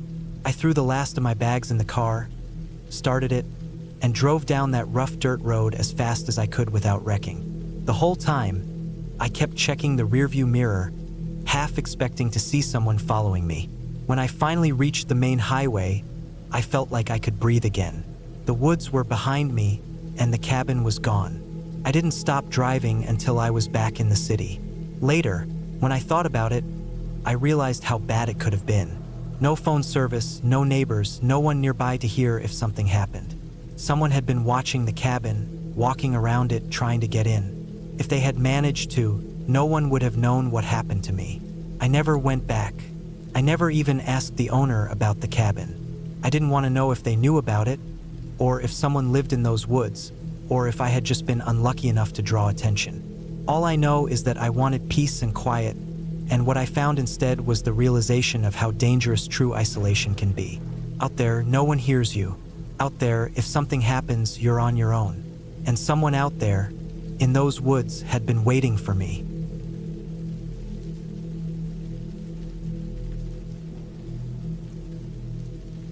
I had been looking forward to spending a week alone at the cabin. It sat deep in the woods, far away from any road or town. The old place had belonged to my uncle, who used it as a hunting spot when he was younger, but now it mostly just sat empty. I wanted the quiet, the peace, the space to think. Life in the city had worn me down with noise and crowds, and the idea of a cabin in the forest with nothing but trees and wind felt like a relief. The day I arrived, the sun was high, and the air was warm. The dirt trail that led to the cabin was narrow, overgrown, and rough, and my truck struggled on the steep parts. Branches scraped against the sides of the vehicle, and loose rocks rattled under the tires. I had packed enough food for a week, a small cooler with meat, a large jug of water, a sleeping bag, lanterns, a small stove, and other basics. The cabin had no power, no plumbing, no phone service. It was simple, just a wooden box with a roof, one main room, and an outhouse behind it. When I stepped out of the truck, the silence was thick. There were no voices, no car horns, No hum of power lines. Just the sound of wind moving through the trees and the faint noise of birds somewhere in the branches. The cabin sat at the edge of a clearing, surrounded by tall pines and thick brush. The wood was old but still solid, the roof patched in places but holding. A small porch ran along the front, and the single door hung a little crooked on its frame. I unloaded my things, set up inside, and got comfortable. The first night was calm. I cooked a simple meal on the small stove, ate it by lantern light, and then sat outside on the porch until it got too dark to see. The woods around me felt alive but not threatening. I could hear insects, frogs, and the occasional crack of branches far off. I locked the door, laid down in the sleeping bag on the old wooden floor, and fell asleep easily. The next morning, I woke up to sunlight coming through the cracks in the cabin walls. I made coffee on the stove, ate some bread and dried fruit, and decided to hike around the area. The cabin sat on the edge of a slope, and downhill there was a small stream that wound its way through rocks and fallen logs. The water was clear, cold, and moving fast. I spent some time following it, noticing animal tracks along the banks. There were deer prints, raccoon prints, and some I didn't recognize right away. When I returned to the cabin later in the afternoon, I noticed something small but strange. Near the porch, in the dirt, there were fresh boot prints. They were not mine. They were larger, wider, and went right up to the door and then back into the trees. At first, I told myself it was probably an old hunter's tracks or maybe left by someone who passed through weeks ago, though the edges looked sharp, like they hadn't been there long. I pushed it out of my mind. People hiked in the woods all the time. That night, I built a small fire outside in the clearing. I cooked meat on a pan, sat with the fire for a while, then let it burn down to coals. When I went inside and shut the door, I listened for a while before falling asleep. The sounds of the forest carried through the thin cabin walls. Crickets, rustling leaves, owls. But sometime deep into the night, I woke up. The fire had gone out long ago, the woods were silent, and there was a faint sound outside. It was footsteps, slow, careful, almost like someone was walking in circles around the cabin. The boards of the porch creaked once, just once, as if someone had stepped on it lightly. I lay still, holding my breath, heart pounding. I had no gun, only a hatchet and a hunting knife. I stayed that way, frozen in the dark, until the sounds faded. Eventually, I must have fallen asleep again from exhaustion. In the morning, I stepped outside, scanning the clearing. The dirt around the porch showed more prints. Clear boot tracks, heavy ones, circling the cabin. Whoever it was had stood right outside for some time. My stomach turned as I looked at them. These weren't hunters passing by.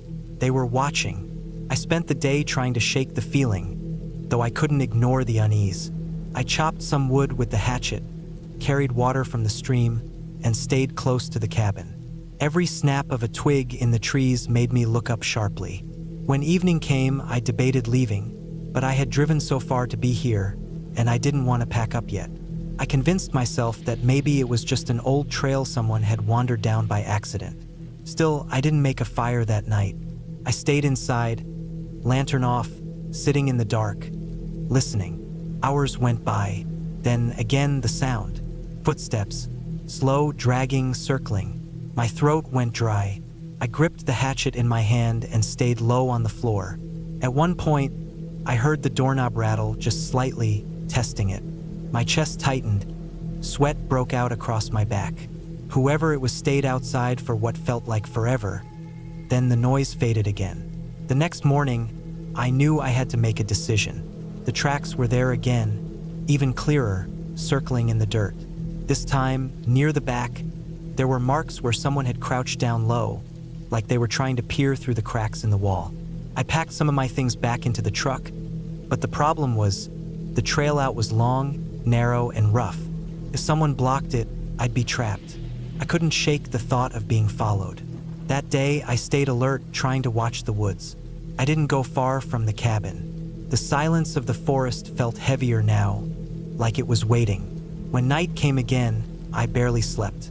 Around midnight, I heard them return. The steps came closer than before, right up to the porch. The wood creaked under the weight. Then there was a soft scrape against the wall, like fingers dragging along it. My chest tightened as I sat in the dark, hatchet in hand. Hours seemed to crawl past. Every sound was sharp, every shadow heavier. When morning finally broke, I was exhausted, but I forced myself outside. The boot prints were everywhere. Whoever it was had walked circles around the cabin half the night. That was the moment I decided to leave. I packed everything into the truck as quickly as I could. My hands shook as I shoved gear into the back seat. I started the engine, heart hammering, and turned onto the trail. The forest closed in around me, branches scraping against the truck again. About half a mile down, I slowed suddenly. In the middle of the trail, blocking the path, was a tree. It had been cut, not fallen. The clean edge of the trunk showed marks from a saw. My chest went cold. Whoever was out there didn't want me leaving. I backed the truck up, trying to turn around, but the path was too narrow.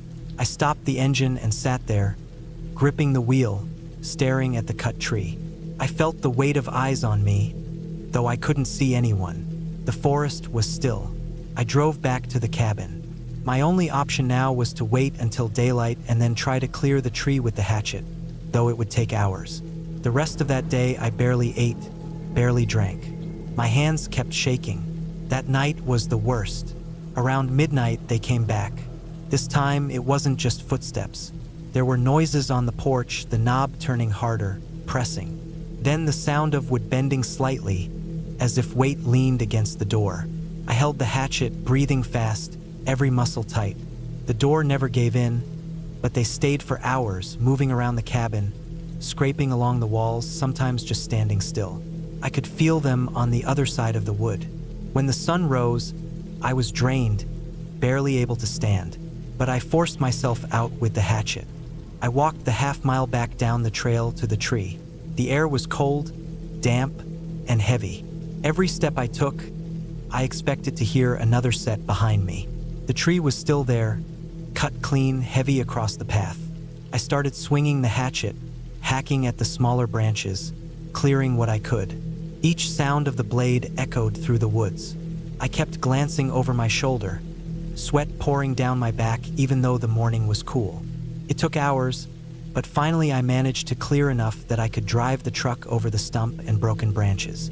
My hands were blistered, my arms numb, but I didn't care. I sprinted back to the cabin, threw the rest of my gear into the truck without order, and started the engine. The drive out was slow, rough, and tense. Every shadow in the trees felt like it was watching. My eyes flicked to the mirrors constantly, half expecting to see someone stepping out into the path behind me. When I finally broke out of the trail onto the old logging road, I didn't stop. I drove until I hit pavement, until there were other cars, until the forest was miles behind me. By the time I reached the nearest town, the tension in my chest loosened, but not completely. I still don't know who it was, or why they circled the cabin, or why they cut the tree. All I know is that I was watched for days, hunted maybe, and if I hadn't left when I did, I don't think I would have made it out. I never went back to that cabin.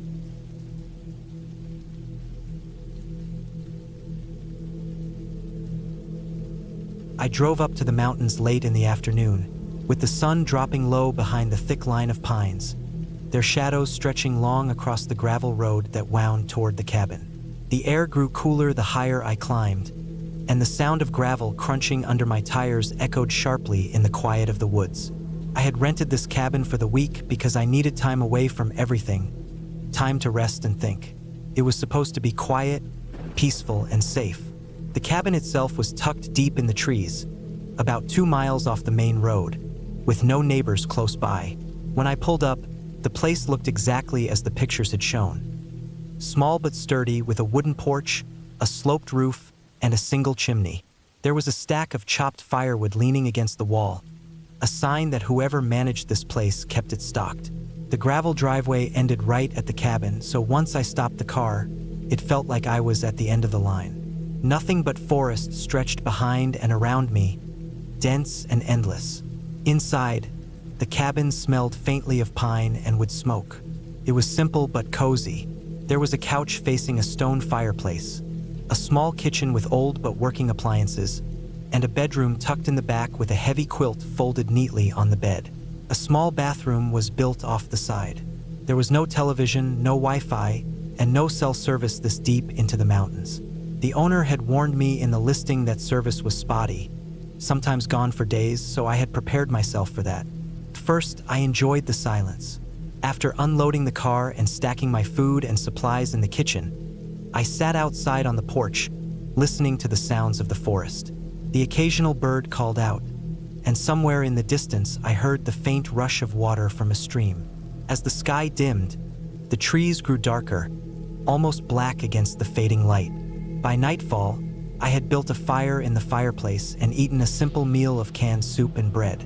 The quiet was heavier now, but I didn't mind. I read a book by lantern light until my eyes grew heavy, then decided to sleep early. I checked the locks on the doors and windows before heading to bed, something I always did even at home. The first night was uneventful. I slept soundly, waking once to the sound of something moving outside, maybe a deer or raccoon, but I convinced myself it was nothing. When morning came, the forest was washed in golden light, and I made coffee while standing on the porch, breathing in the crisp air. The second day, I decided to walk a little deeper into the woods. There was a narrow trail that started behind the cabin, not marked, but worn enough to follow. I walked for nearly an hour, enjoying the sound of my footsteps on leaves, the way the forest closed in around me. The air smelled of damp earth and pine needles. I found the stream I had heard the night before, clear and shallow, flowing quickly over smooth rocks. After resting there for a while, I returned to the cabin. That evening, though, something changed.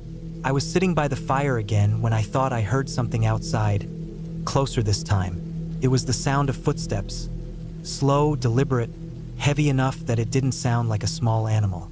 My body tensed immediately. I leaned closer to the window but saw nothing. The night outside was pitch black, the kind of black where the trees seemed to merge into a single wall.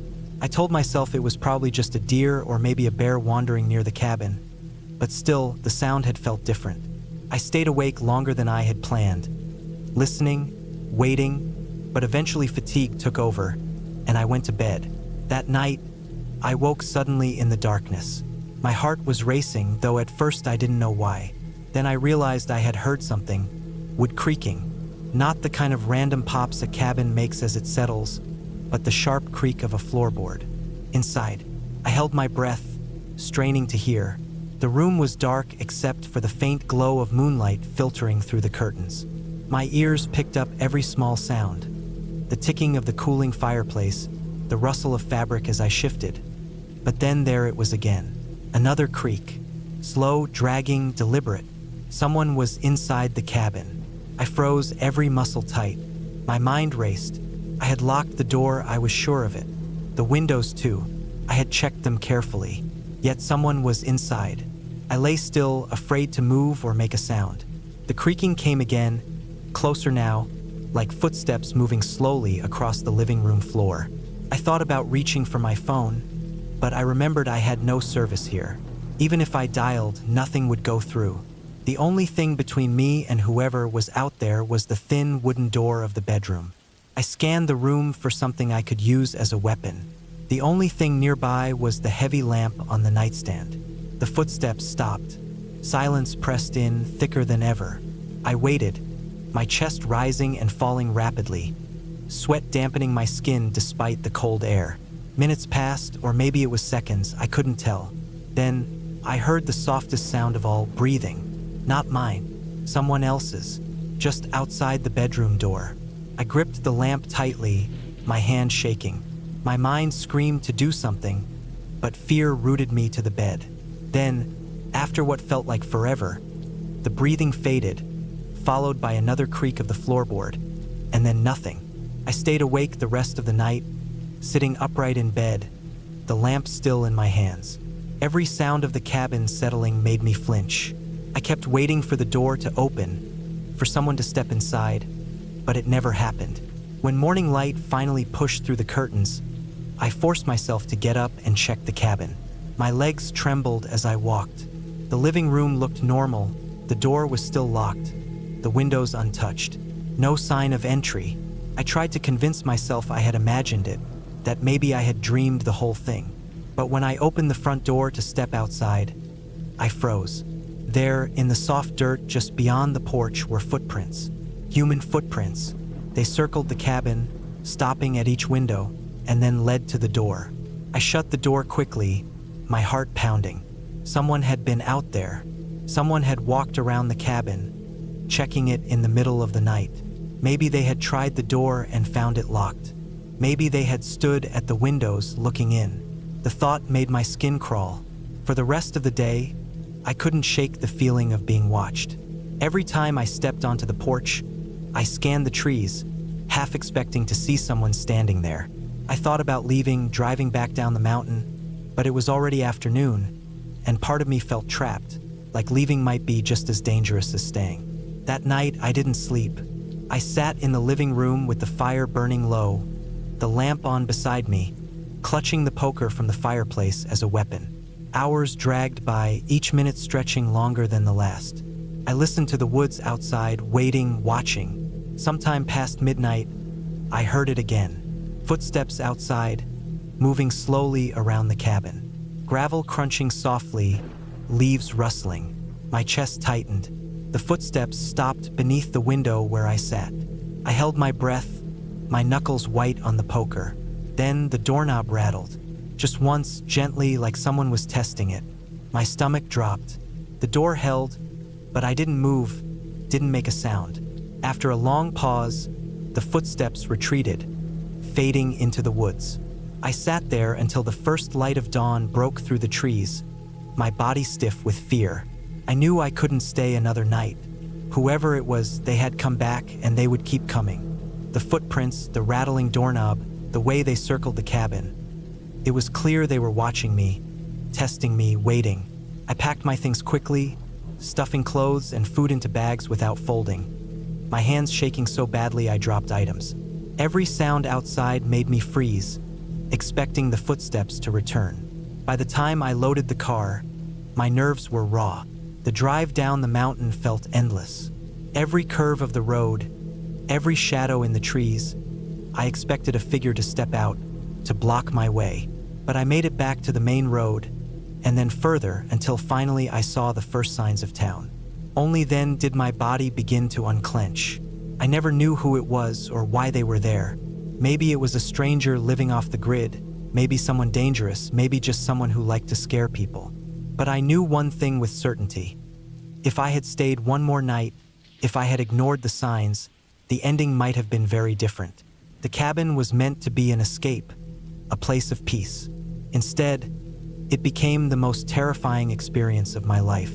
And now, even in my own home, in my own bed, I still wake in the night sometimes, convinced I can hear floorboards creaking, footsteps moving closer, and the sound of someone breathing just outside my door.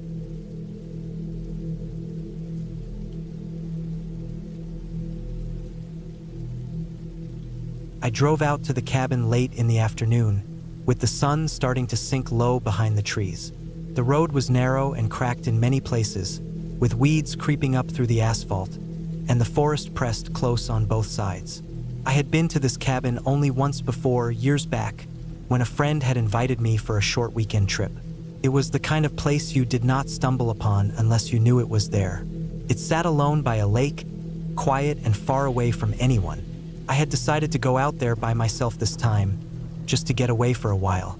I thought it would be peaceful, a break from noise and people, but I did not really think about how empty and quiet it would feel once I was there alone.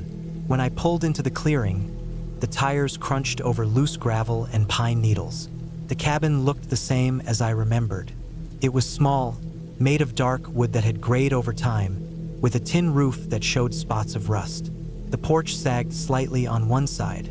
It looked old but solid, and I thought it would do fine for a few nights. Beyond it, down a short slope, the lake stretched out wide, dark, and still, reflecting the thick green of the trees. The air smelled sharp with pine and damp earth, and the silence was heavy, only broken by the distant calls of birds. I carried my bags inside and set them down on the old wooden floor. The place smelled faintly of dust and wood smoke. There was a small kitchen area, a table with 2 chairs, a narrow bed in the corner, and an old wood stove. A single window faced the lake. The boards creaked under my weight when I walked around, and everything felt still, as if the cabin had been holding its breath for years waiting for someone to come back. I unpacked slowly, stacking my food supplies in the kitchen and setting a lantern on the table. I had brought extra batteries, a flashlight, and a small cooler filled with ice. I checked the doors and windows and made sure they latched properly. The cabin did not have electricity, and I knew once night came it would be very dark. I was prepared for that. I had wanted that quiet kind of experience away from the world. At least I thought I did.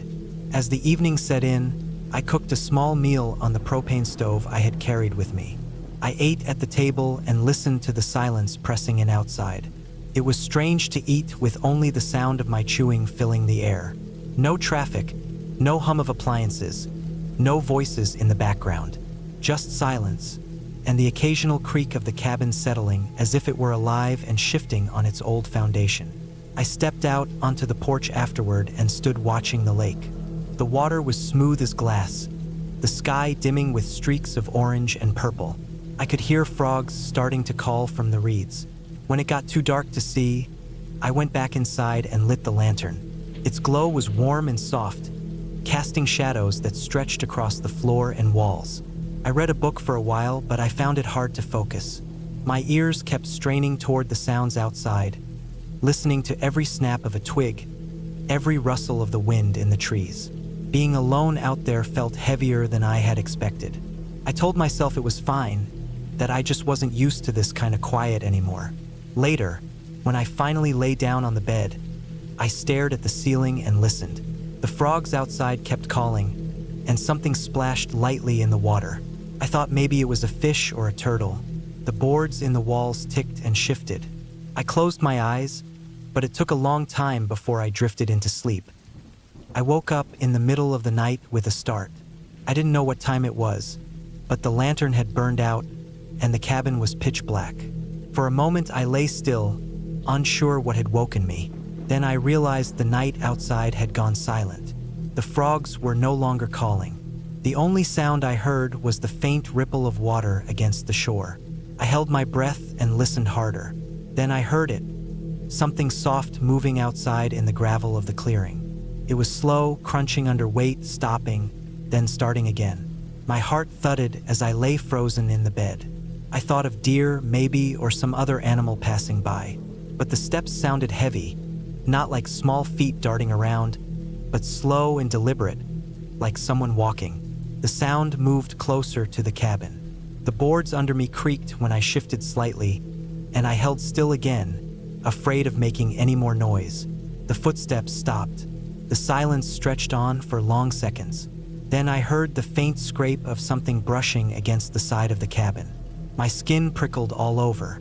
I stared into the dark, but I couldn't see anything. I reached slowly for my flashlight on the table, fumbling in the dark until my hand closed around it. I clicked it on and pointed it at the window. The beam lit up the glass and the darkness beyond, but I saw nothing there. The light looked small against the deep black outside. I kept it on for a long while, waiting, listening. The sound had stopped. Eventually, I turned it off and lay back down, though my body was stiff with tension. I didn't sleep much after that. I kept jerking awake, thinking I heard something outside again, but it was only the wind moving through the trees. In the morning, the sun came in through the window, pale and cold. I got up stiffly, feeling heavy from the lack of sleep. When I stepped outside, the air smelled damp, and dew coated the grass. I walked around the cabin, checking the ground. The gravel in the clearing showed scuff marks, like something had pressed into it and shifted around. The dirt near the side of the cabin was disturbed. I crouched and saw faint impressions, wide and flat. Not hoof prints. They looked more like the bottom of a boot.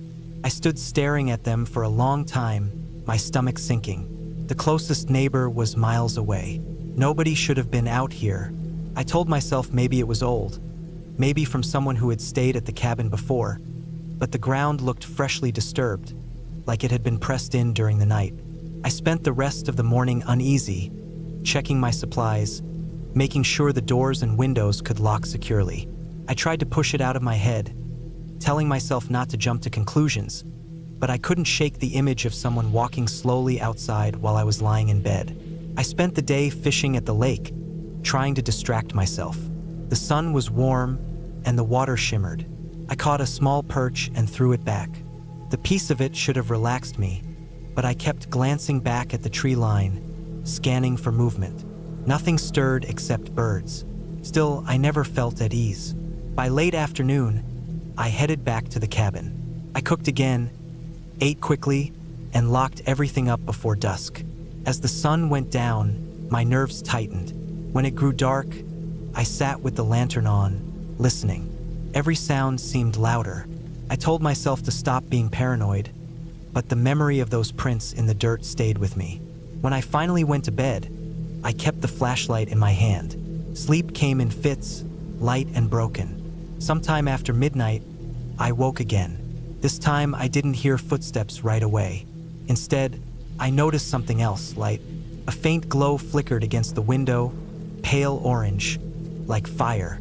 My stomach clenched, and I sat up fast. I got up quietly and went to the window, peering out through the glass. Down near the edge of the trees, far back from the cabin, a small flame burned. It looked like a campfire, low and steady. The light flickered against the trunks of the trees. I felt cold all over. No one should have been there. I stood frozen for a long time, staring. Whoever it was, they were close enough to see the cabin. Maybe they had been the one walking outside last night. I thought about what to do, but I couldn't bring myself to go out there. Confronting them alone in the dark seemed insane. I backed away from the window and turned the lantern off, sinking into the dark. I sat on the bed with the flashlight in my hand, heart pounding, waiting. The fire burned for hours. I could see its glow faintly through the cracks in the shutters. I didn't sleep at all. At some point near dawn, when the sky started to pale, the fire went out. When the light grew enough, I looked again. There was nothing but smoke drifting up through the trees. The next morning, I went outside slowly, looking toward the tree line. I considered packing my things and leaving right then, but part of me wanted to know for sure what was happening. I walked down toward the trees where I had seen the fire. The ground was blackened in a small circle where a campfire had been. The ashes were still warm when I touched them with the back of my hand. Around it, the dirt showed prints. Clear prints this time. Boots. I counted at least 2 different sizes, meaning more than one person. My chest tightened as I realized I wasn't imagining this. Someone had been here, close, watching the cabin. I walked back slowly, my head spinning with thoughts. I locked myself inside the cabin and sat at the table, staring at the lantern. I knew I had 2 choices: leave now or wait and see if they came back.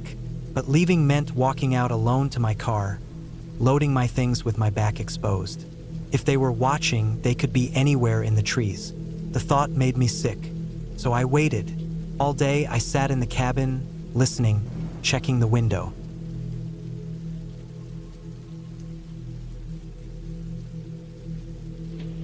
I drove up into the mountains late in the afternoon, the road twisting and narrowing as I climbed higher into the thick forest. My plan had been simple. I wanted a break from the city, from noise, from people. I had rented a small cabin I found listed online. It looked old in the pictures, plain and not fixed up for tourists, which was what I wanted. The owner said it had running water, a small wood stove, and electricity from a generator. That was enough for me. I had packed groceries, some tools, a flashlight, and a few other things in case I needed them. By the time I reached the dirt road that led off the main highway, the sun was low. The dirt track was rough, with rocks sticking up in the middle and trees pressed in on both sides. I drove slowly, the branches scraping the sides of my truck. It was clear not many people came down this way. I had the windows down and could hear nothing but the tires crunching gravel and the faint rustle of leaves in the wind. When I pulled up to the cabin, it looked even smaller than it had online. It was built from logs, the kind that had gone gray over years of weather. The roof sagged a little, and the porch boards bent under my weight when I stepped out to look around. There was a shed off to the side with the door half open, and behind the cabin the woods climbed up a steep slope. The place was isolated. I couldn't see any other houses or hear any sound of traffic. Inside the cabin was simple. One main room with a small table, 2 chairs, a couch that looked like it had been dragged in decades ago, and the wood stove. Off to one side was a little kitchen space with a sink and shelves. In the back was a small bedroom with just enough space for a bed and a narrow dresser. The floor creaked under my boots, and when I looked up I could see dark stains on the ceiling where rain had leaked through at some point. I unloaded my bags and food and set everything on the table. The air inside smelled closed up, like damp wood and dust. I opened a window to let in the cool air from outside. For a while, I just walked around the property, trying to get a feel for the place. The forest pressed in tight. Thick pines and tall oaks grew so close together that even in daylight the woods looked dim. The only cleared space was around the cabin itself. As night fell, I lit a lantern and cooked a simple meal on the stove. The generator kicked on with a loud hum when I switched on a single bulb, but I quickly turned it off again. I didn't like the sound breaking the stillness. The lantern gave enough light, and the quiet felt better. That first night, I lay in bed listening to the woods outside. At first, it was peaceful. I could hear crickets, the wind in the trees, and now and then a branch cracking in the distance. But after a while, the quiet changed. The sounds seemed sharper. Every crack of a branch made me sit up, straining to hear if it was an animal moving or something else.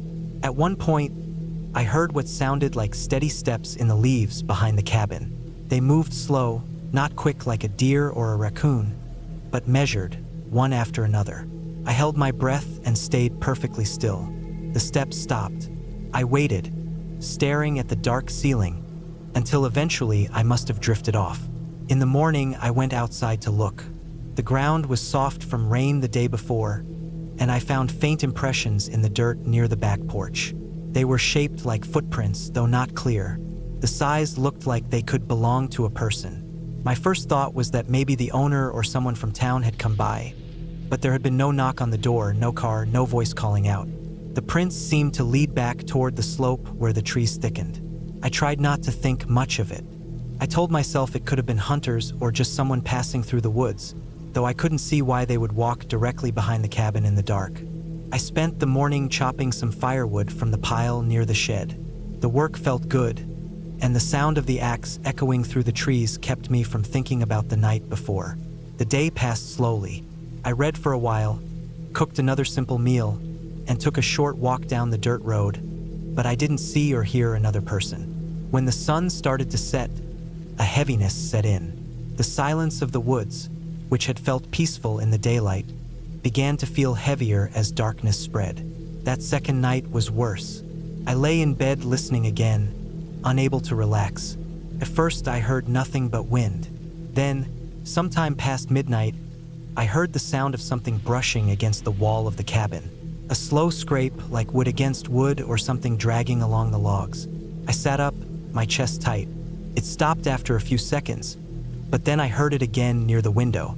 I slid out of bed and moved as quietly as I could to the window, but I didn't open the curtain. I just stood there listening. The sound stopped. For a long time, I didn't hear anything else, but I couldn't shake the thought that someone was just outside the thin wall, waiting or listening. Eventually, exhaustion pulled me back to sleep, though it was restless and broken. The next day, I checked again outside. This time, I saw clear footprints near the window. They were fresh, pressed deep into the soil. I counted at least 5 before they disappeared into the leaves leading into the trees. The tracks were of boots, not bare feet, not shoes, but heavy boots. That told me clearly that someone had been there. It wasn't an animal. A nervousness settled into me. I walked the property slowly, looking into the trees, trying to see if anyone was there. The woods were so thick that someone could easily be standing 30 feet away, hidden behind the trunks, and I wouldn't know. I kept glancing back at the cabin, half expecting to see someone on the porch. I thought about leaving, packing up and driving back down the dirt road. But I told myself maybe it was just a hunter or some drifter cutting through. Maybe they were curious about the cabin and looked in. It wasn't comforting, but I didn't want to think the alternative, that someone was deliberately coming back night after night. By evening, I tried to shake it off. I cooked dinner, chopped more wood, and locked the door tightly. I checked the windows twice to be sure they were latched. Still, when night came, the fear was stronger. That third night, I didn't lie down right away. I sat in the chair near the stove with the lantern burning low. Around midnight, the sound started again. Slow steps on the porch this time. The boards creaked under weight. My heart pounded so loud I thought it would burst. The steps moved slowly across the porch, right outside the door. Then they stopped. I sat frozen, staring at the door. The lantern flickered, and I imagined the shadow of a figure just on the other side, listening the way I was. I didn't move for nearly an hour. Finally, I heard the steps again, softer this time, moving away from the cabin and fading into the woods. When the sun rose, I walked out to the porch. The dirt and dust showed clear prints of boots, big enough to belong to a grown man. They led down the steps and into the woods, exactly as I'd heard. By then I knew it wasn't just some random wanderer. Whoever it was kept coming back, circling the cabin at night, watching. I didn't know what they wanted, but the pattern made it clear it wasn't accidental. I checked the shed, thinking maybe someone had been hiding there. Inside were old tools, rusted nails, and some firewood. Nothing else. But when I stepped back outside, I had the clear, cold feeling of being watched from the trees. The fourth night was the worst. I tried to stay awake, gripping the flashlight in my lap, but sometime after midnight my eyes grew heavy. I must have drifted off because I woke to the sound of the back door rattling. Not knocking, shaking, as if someone was testing the handle. My stomach twisted. I stood up slowly, every nerve in me alive. The sound stopped. Then I heard steps circling, moving toward the side of the cabin. I turned off the lantern, sat in darkness, and listened. A scraping sound ran along the wall, slow and steady. Then silence again. I stayed awake the rest of the night, clutching the flashlight until my hands hurt. When morning came, I found marks on the back door, scratches near the handle, like someone had tried to pry it. I knew then that I couldn't stay. Whoever was coming at night wasn't just curious. They wanted inside. I packed my bags quickly, shoving everything back into the truck. My hands shook as I loaded the last of the food. When I climbed into the driver's seat, I glanced at the tree line. The woods were still silent, but the feeling that someone was there, watching me leave, was so strong it made the hairs on my neck stand straight. I drove down the dirt road as fast as I could without breaking an axle. When I reached the highway, I didn't look back. Only when miles had passed did I begin to breathe normal again. I never went back to that cabin. Later, I looked up old news from that area, and I found mention of break-ins at other remote cabins, people finding signs of intruders in the night. No one had been caught. I thought about the nights I'd spent there, lying awake while someone stood just on the other side of the wall, listening. The memory stayed with me, sharp and heavy, not like a dream but like a scar. I realized that out there in the woods, where no neighbors could hear and no one was close enough to help, the thin walls of that cabin would never have kept me safe. If I had stayed one more night, if I had fallen asleep just a little deeper,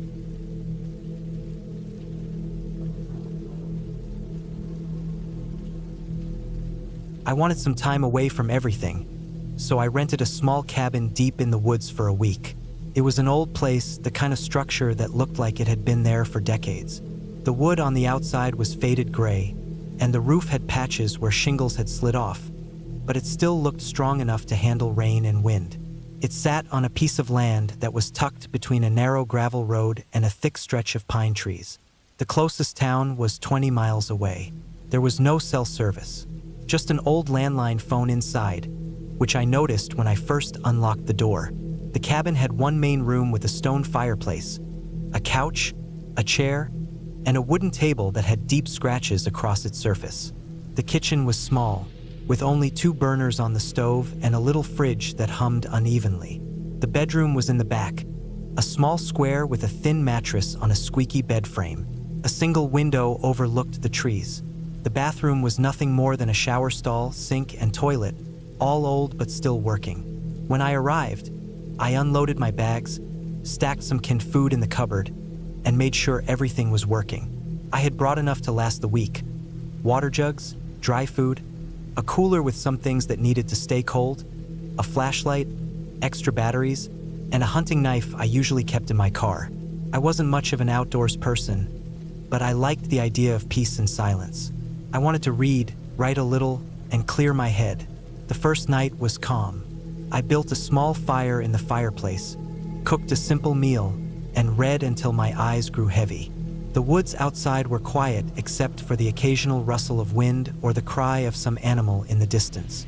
I slept without much trouble, though I woke a few times to silence so thick it made my ears ring. By the second day, I started noticing small things. When I stepped outside in the morning to drink coffee on the porch, I found a cigarette but lying in the dirt near the steps. I don't smoke. The filter was yellowed and damp from dew. It looked fresh, not old. At first, I brushed it off as something the last renter left behind. Still, the sight of it bothered me. Later that day, I decided to walk along the gravel road that led to the cabin. It stretched off into the woods, curving out of sight after 100 yards. I didn't see any other houses, no other driveways, no parked cars. Just trees and brush on both sides. The gravel looked like it hadn't been driven on for days. When I returned, I noticed faint footprints in the dirt near the side of the cabin. Not mine, too large. The tread marks from a heavy boot. They circled around the cabin and disappeared into the woods. That night, I couldn't relax. Every sound outside made me stiffen. I kept the lights off except for a small lamp by the couch. I sat there for hours, staring at the window, waiting for movement. Nothing came, and eventually, exhaustion pulled me into sleep. The third day, I walked around the cabin in daylight, scanning the ground. More footprints. They weren't scattered randomly. They led from the trees toward the back of the cabin, stopped near the window to the bedroom, then went back into the woods. My stomach tightened when I saw the dirt smudges on the glass, just below eye level, as if someone had been looking in. I told myself it might have been days ago, maybe longer, maybe someone passing through. But I couldn't shake the feeling that I wasn't alone out here. That evening, while I cooked on the small stove, I kept checking the windows. I moved the curtains so they were drawn shut, but the fabric was thin, and I could see faint shadows outside whenever the firelight flickered. Every time I passed the window, I held my breath, thinking I'd catch the outline of a face pressed against it. When darkness fell, I double-checked the doors. The locks were simple, nothing strong, just a standard doorknob with a turn lock. The windows didn't even latch properly. If someone wanted to get in, they could. That night was worse than the others. Around midnight, I woke to a noise. It wasn't loud, but it was sharp enough to pull me out of sleep. A creak, the sound of weight on wood. My heart slammed against my ribs as I lay there, staring at the dark ceiling. I strained my ears. Another creak. This time from the porch. I slid out of bed and reached for my flashlight. My hands shook as I switched it on, but I kept the beam pointed at the floor so it wouldn't show through the window. The old boards of the cabin popped and shifted sometimes, but this sound was different. It was slow, deliberate, the sound of someone moving step by step. I stayed like that for an hour, gripping the flashlight and the hunting knife, barely breathing. Finally, the noise stopped. I didn't dare move to the window. I sat against the wall, waiting for dawn. In the morning, I forced myself outside to check. The dirt on the porch had a clear boot print in it. Fresh, the same tread I'd seen before. Whoever it was had been standing right outside my door in the middle of the night. That was the moment the trip turned from uneasy to frightening. I didn't want to panic, but I knew I had to stay alert. I checked the landline phone inside the cabin. It had no dial tone. Dead. I tried again and again, pressing the receiver, jiggling the cord. Nothing. The rest of the day, I couldn't focus on anything. I tried to read but found myself staring at the same page for half an hour. I tried to eat, but my stomach churned. I walked circles around the cabin, checking every corner, every tree. Once, I thought I saw movement in the distance, a flicker of dark against the green of the woods. I froze and watched, but nothing happened. That night, I stayed awake. I sat in the chair facing the door, knife on the table, flashlight ready. Hours passed in silence. My eyes burned from the strain of staying open. Then I heard it again, the same slow creak. Someone was on the porch. I killed the lamp. The cabin fell into complete darkness. I gripped the knife, holding my breath, ears straining. The doorknob rattled, just once, a faint metallic clink, like fingers brushing against it. My chest tightened so hard it felt like my ribs would snap. After what felt like forever, the noise stopped. I didn't move until dawn. When I finally stepped outside, the prints were there again, clearer than before. They led from the porch to the trees. I followed them for maybe 50 feet before I lost them in the brush. I wanted to leave. I wanted to grab my bags, start the car, and drive. But the problem was the road. It was long, narrow, and thick with trees on both sides. If someone was out there waiting, they could block me in or force me off the road. The thought of driving alone down that strip of gravel while someone watched from the woods made my skin crawl. By the 5th day, my nerves were shot. I barely ate, barely slept. I kept the knife on me at all times. My hands shook constantly. I felt like an animal being hunted, trapped in a cage made of thin wooden walls. That night was the breaking point. Around 2 a.m., I woke again to noise. This time it wasn't just the porch. It was inside, a faint scrape against the floorboards in the main room. My heart jumped into my throat. I stayed completely still, my breath shallow. I thought about bolting for the door, but I didn't know where the intruder was. The scrape came again, then silence, the kind of silence that makes your ears ache. Minutes stretched into an hour. I waited, clutching the knife, every muscle locked. Finally, I heard the sound of the front door opening, then closing softly. Whoever had been inside was leaving. To first light, I checked the door. The lock wasn't broken, but it was unlocked. I knew for certain I had locked it before bed. That was it. I couldn't stay another night. I packed everything into my bag, threw it in the car, and drove out as fast as I could. The gravel road seemed endless, every bend making my chest tighten in fear that a truck would block the way or a figure would step out. But nothing happened. I reached the highway, then the town.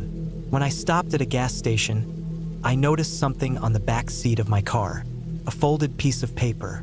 I froze, staring at it. My hands shook as I reached for it. The note was blank, except for a muddy fingerprint smeared across the middle. That's when it hit me, whoever had been outside, whoever had come inside the cabin, had also been in my car. Maybe while I was asleep. Maybe while I had stepped outside to follow those footprints. I left the gas station and drove straight home, never looking back. Even now, weeks later, I can't shake the feeling that someone had chosen me, that I wasn't just a random target. They knew when I arrived. They knew when I slept. They had been inside the cabin, inside my car, close enough to touch. I never went back to that cabin.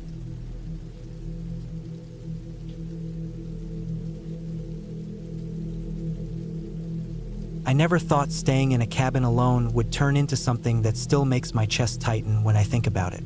I had always pictured it as quiet, maybe a little lonely, but peaceful. I imagined myself sitting by the wooden deck in the mornings, drinking coffee while looking at the trees. I thought about nights where the only sound would be the wind in the branches or maybe the sound of an owl far away. I never pictured what actually happened. I booked the cabin because I needed a break. My life in the city had been loud and stressful. I wanted somewhere remote, where I wouldn't hear cars honking or neighbors fighting through thin apartment walls. The cabin I found was in the middle of the woods, listed as private and secluded. The pictures made it look simple but cozy. A wooden structure with a tin roof, a stone fireplace inside, and a small deck with 2 chairs outside. It was surrounded by tall trees on every side, so thick you could barely see past 20 feet in daylight. That was exactly what I thought I wanted. The drive there was long. The last stretch was a dirt road that twisted through the trees. My tires crunched on gravel and dry leaves. I saw no other houses, no cabins, not even signs of other people. By the time I arrived, the sun was low, spilling orange light through the gaps between the trees. The cabin sat a few feet off the road, with a small clearing in front and woods pressing tight around the back and sides. It looked smaller in person, but it had everything I thought I needed. A front door, 2 windows, a chimney, and a small storage shed about 10 feet away. When I stepped inside, the air smelled faintly of old wood and dust. It was clean enough, just a bit musty from being unused. The main room had a couch, a table, and the fireplace. To the right was a small kitchen with a sink, a stove that looked old but usable, and a fridge that ran on gas. A short hallway led to a single bedroom and a bathroom. The whole place could be walked through in less than a minute. That was fine with me. I wanted simple. The first evening was calm. I unpacked some food, made a sandwich, and sat outside on the deck while the sky darkened. The forest grew quiet except for insects. The air was cool. I felt like I finally had the peace I was looking for. When night fell, it was darker than I expected.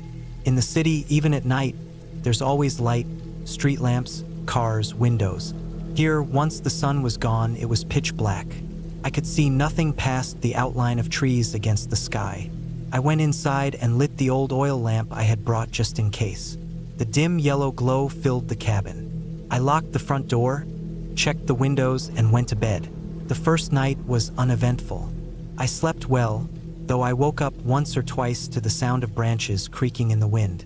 That seemed normal. In the morning, I stepped outside and noticed how still everything was. No cars, no voices, just trees and the faint sound of birds. I made breakfast, wrote a little in my journal, and spent the day reading on the deck. I didn't see a single person, not even someone passing on the dirt road. That was fine. I had wanted to be alone. It was on the second night that I noticed something strange. I had just finished eating and was cleaning up when I heard a faint crunch outside, like footsteps on dry leaves. I froze for a moment, listening. The sound came again, 2 or 3 quick crunches, then silence. My first thought was that it was an animal, a deer maybe, or a raccoon. I walked to the window and looked out, but I saw nothing. The trees made it hard to see much beyond the clearing. I stood there for a while, listening, but everything was silent again. I told myself it was just an animal and went back to what I was doing. Later that night, after I had gone to bed, I heard it again. This time it was clearer, and it sounded closer to the cabin. Crunch, crunch, slow, deliberate steps. My heart started beating faster. I lay still, holding my breath, trying to listen. The steps stopped, then nothing. For several minutes, I heard only silence. Then finally, a faint rustling moving away into the woods. I stayed awake for a long time, staring at the dark ceiling, before I finally drifted off. The next morning, I went outside and looked around. The ground was covered with dry leaves, so it was hard to tell. But near the side of the cabin, I thought I saw a patch where the leaves looked disturbed, like someone had stepped there. Could have been an animal, I told myself. I tried not to let it bother me. That day passed quietly.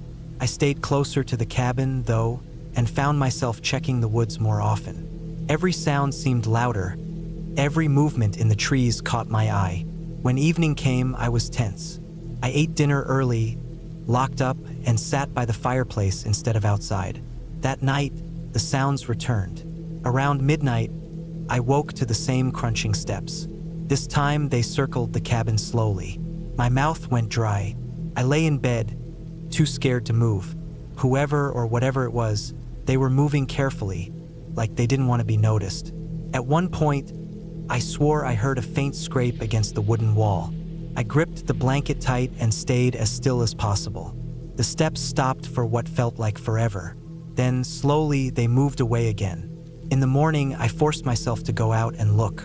Near the back of the cabin, beneath one of the windows, the leaves and dirt were disturbed. There were faint marks in the soil, too faint to make out clearly, but they didn't look like animal tracks. They looked more like the front of a shoe had pressed there. I stood staring at them for a long time, my stomach tight. The rest of the day, I couldn't relax. Every small sound from the woods put me on edge. I thought about leaving, but the nearest town was hours away, and I had paid for the cabin. I kept telling myself it was probably just a hunter passing through, or maybe kids messing around. But deep down, I didn't believe it. That night, I barely slept. The sounds started again around 1 in the morning. Slow, steady footsteps around the cabin. I could hear them pause, then continue. At one point, I thought I heard the doorknob rattle just once. My chest pounded so hard I thought I would be sick. I stayed awake until dawn, listening, afraid to move. When the sun came up, I made up my mind to leave. I started packing, shoving everything into my bag quickly. But when I went outside to load my car, I froze. In the dirt road leading up to the cabin were fresh footprints. They were clear enough now that I could see them for sure. Human shoes. Someone had been there watching, walking around while I was inside. The prints came from the woods, circled the cabin, and led back into the trees. I threw my things in the car as fast as I could. My hands shook so bad I dropped my keys once. Finally, I started the engine and drove down the dirt road, glancing in the rearview mirror every few seconds. My throat was dry, my whole body tight. I didn't see anyone on the road. I didn't see anyone in the woods, but I knew someone had been there. When I reached town, I stopped at a gas station. I sat in the car for a long time, just breathing, trying to calm down. I thought about calling the police, but what would I even say? That I heard footsteps? That I saw footprints? There was no crime, nothing stolen, no damage. Just someone out there in the woods watching. I never went back to that cabin. For weeks after, I had trouble sleeping. Every creak in my apartment, every sound from outside, made me think of those slow footsteps circling in the dark. It was the most real fear I had ever felt. Knowing someone had been there, someone close, just outside the thin wooden walls, waiting or watching for reasons I never learned. That was the scariest part, not knowing who they were or what they wanted. I left that cabin behind, but the sound of those footsteps still follows me sometimes in my head. I realize now the woods weren't empty. They never had been.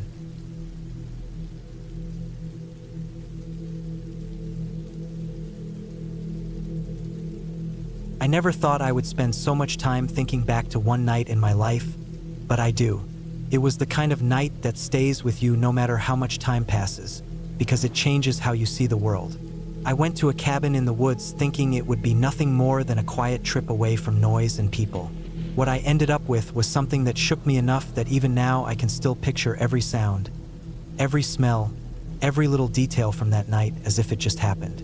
I had rented a small wooden cabin deep in the forest, far from the main road. It wasn't some fancy place made for tourists. It was more like an old hunting cabin that someone had cleaned up and decided to rent out for extra money. The listing made it clear that it was remote, no cell service, no running water except a pump, and only a wood stove for heat. I didn't mind that. In fact, that was part of the reason I chose it. I wanted quiet. I wanted to be alone for a few days with no distractions, no phones, no internet, no people knocking on my door. The drive to the cabin took longer than I expected. I had to leave the main highway and then drive down smaller and smaller roads until eventually it was just a single-lane dirt track that looked like it hadn't been used much. Trees on both sides grew so close that their branches brushed the roof of my car as I drove under them. The road had dips and soft muddy spots where I could feel my tires slipping slightly before catching again. After what felt like forever, the road widened into a small clearing. In the middle sat the cabin. It looked exactly like the photos.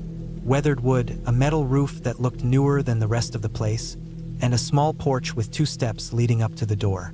There was an old stone chimney built into the side, and I could already smell faint smoke from whoever had been there last. A stack of chopped firewood sat near the porch, covered by a tarp that had a few holes chewed through it. Behind the cabin, the forest stretched thick and endless, the kind of woods where you couldn't see more than 20 feet before everything faded into shadows and tree trunks. I parked the car, grabbed my bags, and carried them up to the cabin. Inside, it was simple. One main room with a wood stove, a small table and 2 chairs, a bed against one wall, and shelves with basic supplies like canned food and matches. The floorboards creaked when I walked, and dust floated in the air when I set my bags down. There was no electricity, but the late afternoon sun streamed in through the small windows, filling the place with a warm orange light.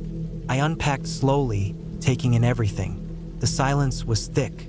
No traffic, no voices, not even the hum of electricity. Just the occasional bird outside or the sound of the wind moving through the trees. I sat on the bed for a long moment, breathing in the smell of old wood and smoke, letting it sink in that I was really alone here. The first few hours passed quietly.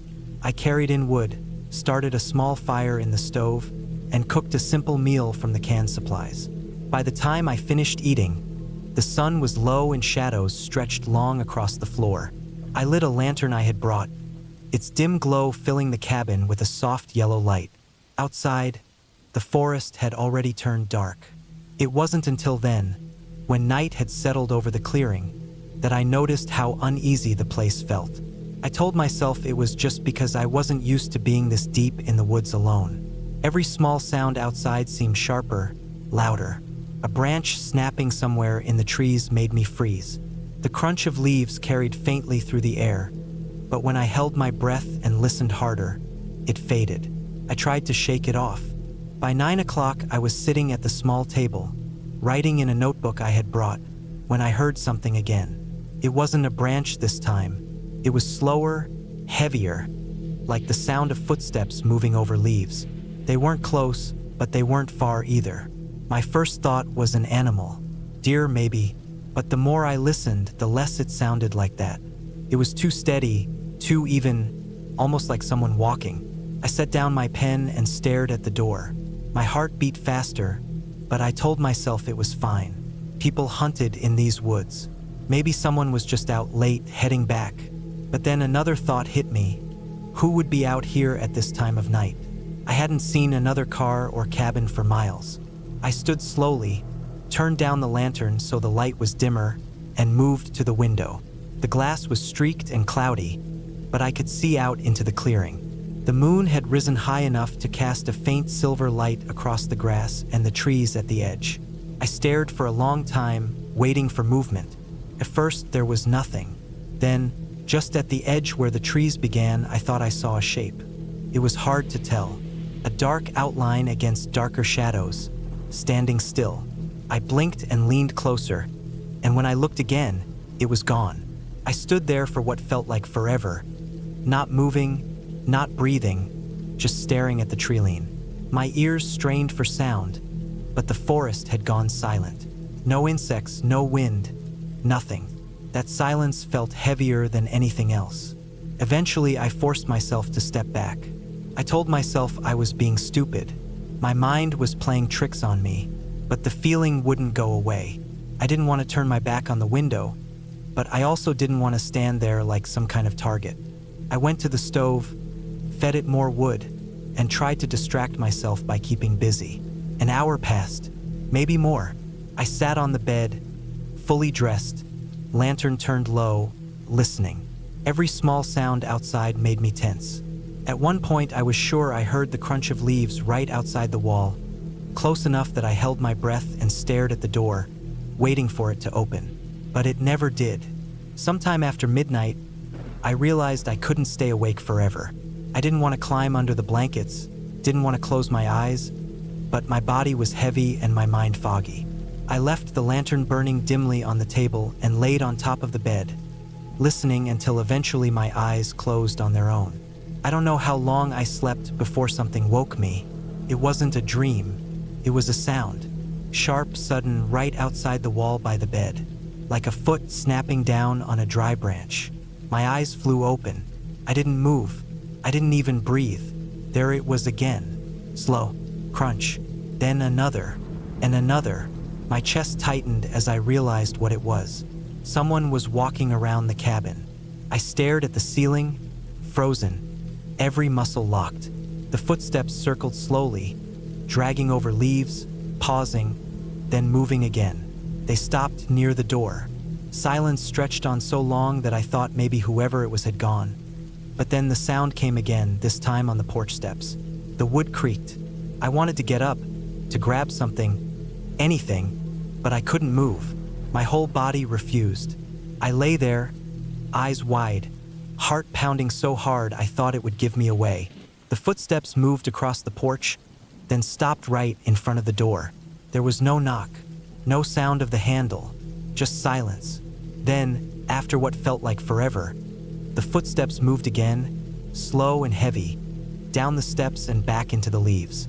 I waited, listening as they faded around the side of the cabin, then disappeared into the trees.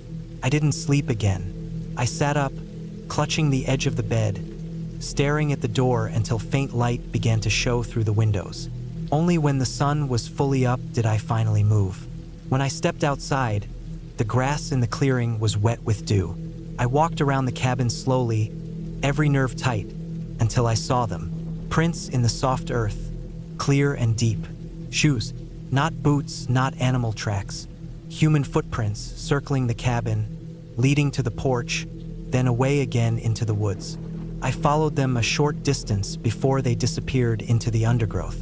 My mouth went dry. Whoever it was, they had been real. They had stood on that porch in the middle of the night, just feet from where I was lying. I went back inside, locked the door, and started packing. I didn't even eat. I shoved everything into my bag and loaded the car as fast as I could.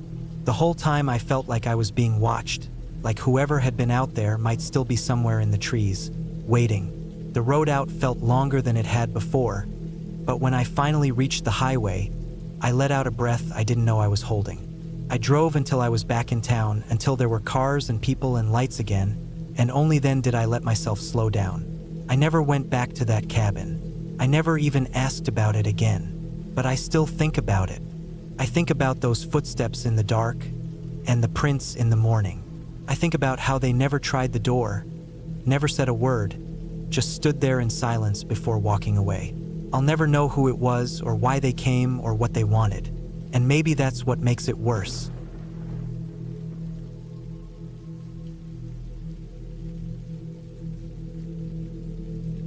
I had been needing time away from everything for months. My head was full of stress from work, and my body felt run down from being inside all the time. I booked a small cabin out in the woods, one that sat a few miles from the main road, with no neighbors around for at least a mile or more. The listing had said it was quiet, simple, and away from everything, which was exactly what I wanted. I didn't go there looking for adventure or excitement. I just wanted peace. Maybe a few days of sitting by the fireplace, reading, cooking basic food, and sleeping without hearing traffic or phones ringing. The cabin was older, built mostly from dark wood, with one floor, a small front porch, and a short driveway that ended in a clearing. The nearest town was about 30 minutes away. I drove there in the afternoon, and when I pulled into the clearing, the first thing I noticed was how quiet it really was. No sound of people, no cars, just wind moving through the trees and the occasional creak of the old cabin shifting. Inside, it was basic. One main room with a small table, a couch, and a fireplace. A narrow hall led to a single bedroom and a bathroom. The kitchen was part of the main room, small but enough to cook simple meals. I unpacked some food I had brought, set my bag down in the bedroom, and sat for a while just listening. The air was cool, and the silence was so thick that I could hear the faint hum of my own ears. That first night was calm. I lit the fireplace, cooked pasta, and read until the flames burned down low. Before bed, I stepped outside. The clearing looked almost black because of how heavy the woods were around it, the trees pressing in from all sides. There was no moon, just faint starlight through gaps in the branches. It was the kind of darkness where you couldn't see past a few feet without a flashlight. I stood there long enough for my chest to feel tight, the way it does when you sense you shouldn't linger, and then I went back inside and locked the door. The next morning, I went for a walk along one of the narrow dirt trails that led away from the cabin. The ground was soft with leaves, and there were no footprints, no tire tracks, nothing. It made me feel like nobody had been there in months. When I came back, I made coffee and sat on the porch. That's when I noticed something that made me feel slightly off, though I brushed it aside at first. The cabin had 2 steps leading up to the porch, and on the dirt below, I saw what looked like a faint shoe mark. Not mine. It wasn't clear, but the shape was there. It looked old, maybe washed down by rain, so I didn't pay too much attention. Still, I noticed it. The day passed without much happening. I cooked, wrote in my notebook, and walked around the property. But by the time the sun started to sink, I felt a strange tension in my stomach, like something in the air had shifted. I went around checking the windows and the lock on the front door. The cabin had no back door, just the front and the windows. All the windows had basic latches, nothing fancy, but enough. I made sure each one was secure before I lit the fire again. That second night, I had a hard time sleeping. I lay in bed staring at the ceiling, hearing every small sound outside. The woods have their own noises, branches popping, leaves crunching under animals, wind rushing. But sometime deep in the night, I woke up to something that wasn't natural. It was a thud like weight hitting wood.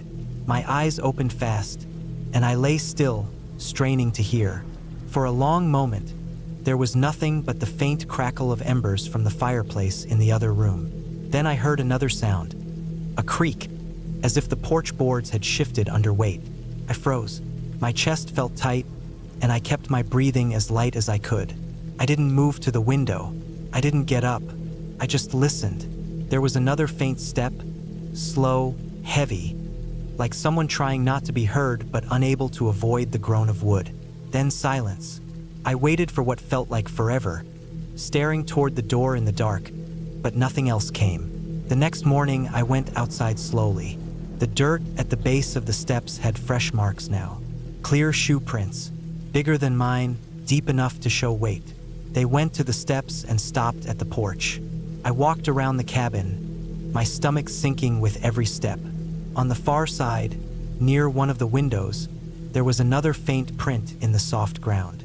Someone had been there. I spent the day tense, checking every corner of the cabin again and again. I didn't have cell service out there, and the cabin didn't have a landline. If I wanted to call for help, I would need to drive back to the main road, at least 10 minutes away. But I told myself maybe it was just someone passing through the woods, maybe a hunter or hiker. I hated how exposed the cabin felt, though. One lock, thin windows, woods pressing in so close. That night, I tried to stay awake longer, sitting with the fire until I couldn't keep my eyes open. I finally went to bed but didn't sleep deeply. Around 3 in the morning, I woke again. This time, it wasn't just creaking. I heard a scrape against the wall outside, like something hard dragging over wood. Then a long pause. Then the faint tap of something touching glass. My chest felt like it was being crushed. Someone was at the window. I stayed perfectly still, every nerve in my body on fire. The sound moved slowly along the wall, then stopped. I imagined someone crouched there, listening for me. I didn't move again until dawn light began to seep through the window. When I finally forced myself to look around outside, I saw it clearly. Finger smudges on the glass of the kitchen window. Not from me. Higher up, like someone had rested their hand there to peer in. At that point, the peace I had come for was gone. I felt watched, hunted even. I decided I would leave. I started packing my things, but before I finished, I hesitated. It was broad daylight, and maybe I was overreacting.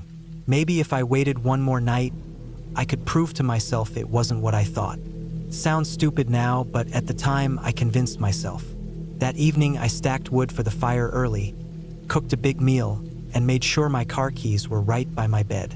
I planned that if anything happened again, I would leave in the middle of the night and not look back. The night fell cold and black. The cabin creaked as it cooled. Around midnight, I heard it again, the boards of the porch bending under weight. This time, there was no slow approach. It was steady, heavier. The doorknob rattled once, then harder, as if someone was testing it. My whole body went rigid. I stared at the dark shape of the door, every muscle tight. The rattling stopped, then silence stretched out so long that I thought maybe they had gone. Then the window latch in the living room snapped. Not open, but pulled, tested. Another one after that. Moving along the cabin. Someone was trying each one. I could hear their breathing faintly when they were closest, a low, heavy breath through the thin glass. My hands shook as I gripped the flashlight I had by the bed, but I didn't turn it on. I just sat in the dark, frozen. The sounds went on for what felt like an hour. Then finally, they faded. I didn't sleep at all, waiting for the first sign of daylight. When the sun rose, I grabbed my bag, shoved everything inside, and carried it to the car. My hands were trembling so badly I dropped the keys before unlocking the door. When I turned, I saw something that nearly made me sick. In the dirt by the car, close to the driver's side, there were fresh prints again. Clearer this time, deep with weight, leading from the woods straight to the car. Whoever had been outside all night had come right up to it, maybe even stood there waiting. I drove out of there as fast as I could, not looking back. When I reached town, I pulled into a gas station and sat in the car with my hands shaking, trying to breathe. I thought about calling the sheriff, telling them what happened, but I knew I had no proof other than prints in the dirt and smudges on the glass. Whoever it was, they hadn't broken in, hadn't spoken, hadn't been caught. They had only watched, tested, and waited.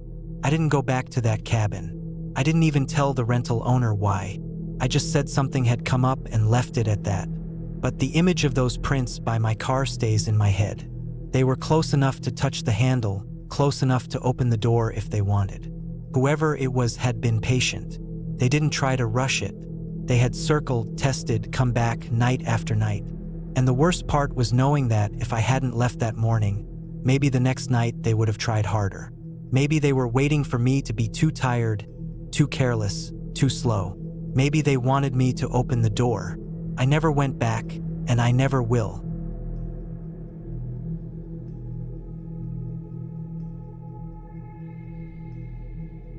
I decided to spend a week alone in a cabin deep in the woods, a place I had rented online after scrolling through different listings that promised peace and isolation. The pictures showed an old wooden structure sitting in a valley surrounded by endless trees and thick brush, with no other houses nearby. That was the part that drew me in. I wanted the silence. I wanted the distance from people, from traffic, from constant noise. It looked perfect. The drive out there had been long. The paved road ended miles back, turning into a narrow dirt trail that wound its way through hills and dense forest. My small car had rattled over rocks, dipped through muddy patches, and crawled over uneven ground that made me grip the steering wheel tighter than normal. It took me almost an hour of slow, cautious driving on that trail before I finally saw the cabin at the bottom of a slope. It was tucked in close to the trees, its wood dark and weathered, the roof sagging slightly on one side. There was no fence, no signs of other people. Just that one cabin in the middle of all the green and brown. I parked beside it, gravel crunching under the tires, and stepped out. The first thing that hit me was the silence. No hum of engines, no voices, no distant houses, nothing. Just the whisper of leaves shifting in the wind and the occasional bird calling from somewhere unseen. The air was sharp and cool, carrying the smell of damp soil and pine. My phone had lost signal miles back, so I knew I was cut off. It gave me a strange mix of comfort and unease. The cabin itself was small but sturdy enough. A porch ran along the front with a single rocking chair leaning to one side. Inside, the rooms were plain. A living space with a wood stove in the corner, a small kitchen with old appliances, a single bedroom with a narrow bed, and a bathroom with just enough plumbing to make it functional. The floorboards creaked under my weight, and the windows were covered with thin curtains that let in pale strips of light. At first, it felt exactly like what I had wanted. I unpacked slowly, setting down bags and folding clothes into the small dresser. I stored food in the fridge, though I doubted it worked well. The power was faint. Lights flickered a little when I turned them on. There was a generator out back, and I checked it to make sure it worked, though the noise it made was loud and heavy in the silence. I knew I would prefer using as little power as possible. The first day passed quietly. I walked along the tree line, trying to get a sense of where I was. The forest was thicker than I expected, the trees standing so close together that light barely cut through. The ground was uneven, covered in fallen branches, old stumps, and rocks that made me stumble if I wasn't careful. I didn't want to go too far, afraid I might lose track of the cabin. From most angles, the cabin vanished from sight as soon as I stepped into the trees, hidden by how the valley curved around it. I told myself to stay close, to use the clearing as my landmark. That night, I cooked on the stove and ate in silence, the sound of my fork scraping the plate feeling too loud. When I finally went to bed, the darkness pressed heavy against the windows. It was the kind of blackness you never see in towns or cities, where even at night, there's always a glow somewhere in the distance. Here, once I turned off the lamp, I couldn't see my own hand in front of me. Every sound carried farther. The groan of the wood in the walls, the scratch of a branch against the roof, the distant call of an animal. My body stayed tense under the blanket, listening to everything, waiting for patterns. I slept, but it was the kind of shallow sleep that broke often. The next morning, I woke with a sense of unease that I tried to shake off. I told myself it was just the isolation. My body wasn't used to the silence, and my mind was filling it with tension. I forced myself to do things.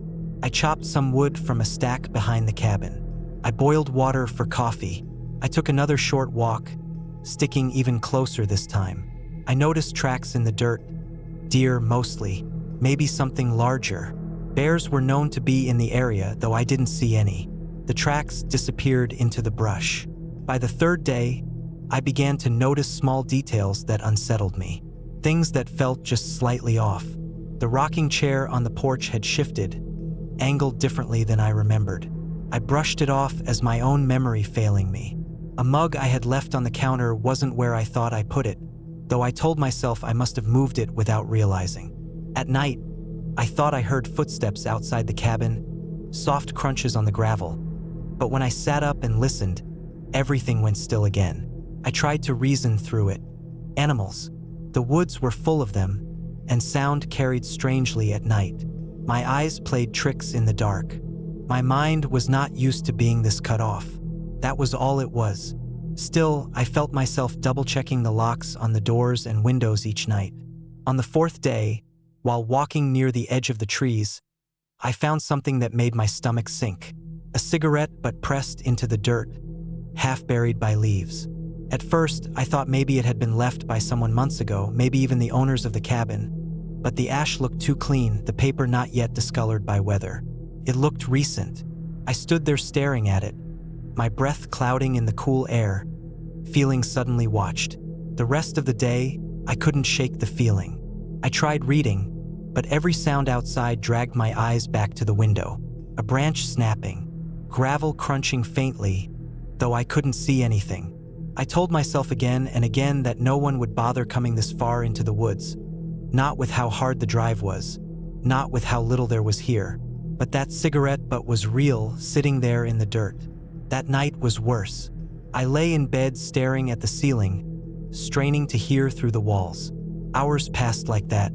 At some point, I heard the unmistakable creak of the porch boards under weight. My chest tightened. I didn't move. The sound came again, slow and heavy, as if someone was stepping carefully, trying not to be noticed. Then silence. I stayed frozen, ears ringing with my own pulse. I thought about getting up, about looking through the curtain, but the idea of seeing someone was worse than not knowing. Eventually, the noise stopped, and I lay awake until morning light seeped into the room. By then, I had made up my mind. I would leave the next day. The isolation, the unease, it was too much. Even if it was just animals, even if I was imagining things, it didn't matter. I no longer felt safe. I packed some things during the day, trying to distract myself with the act of folding clothes, sealing bags, cleaning dishes. I kept telling myself it was almost over. That night, I barely ate. I sat in the living room with only one lamp on, every other light off. My bags were lined near the door, ready for morning. Outside, the darkness stretched endlessly. I thought again about the cigarette, about the creak on the porch. It must have been close to midnight when I heard it again. The creak, this time followed by the faint scrape of the rocking chair shifting. My chest tightened. I sat there, frozen, my eyes locked on the door. The sound of slow footsteps moving across the porch boards came next. Not fast, not careless. Slow, deliberate steps.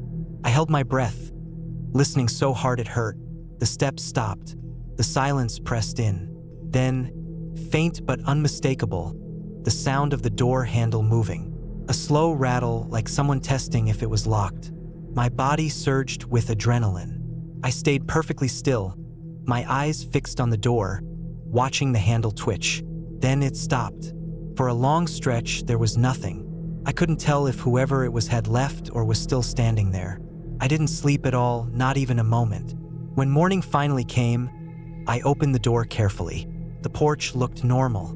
The rocking chair sat angled slightly different again, facing the trees this time. On the railing, resting neatly as if left there on purpose, was a fresh cigarette butt. That was it for me. I grabbed my bags, loaded the car, and started driving. The dirt trail felt longer on the way out, every bump and dip dragging at my nerves. My eyes kept flicking to the mirrors, half expecting to see someone following. I didn't stop, not until the road widened back into pavement, not until I saw the signs of towns and people again. I never went back to that cabin.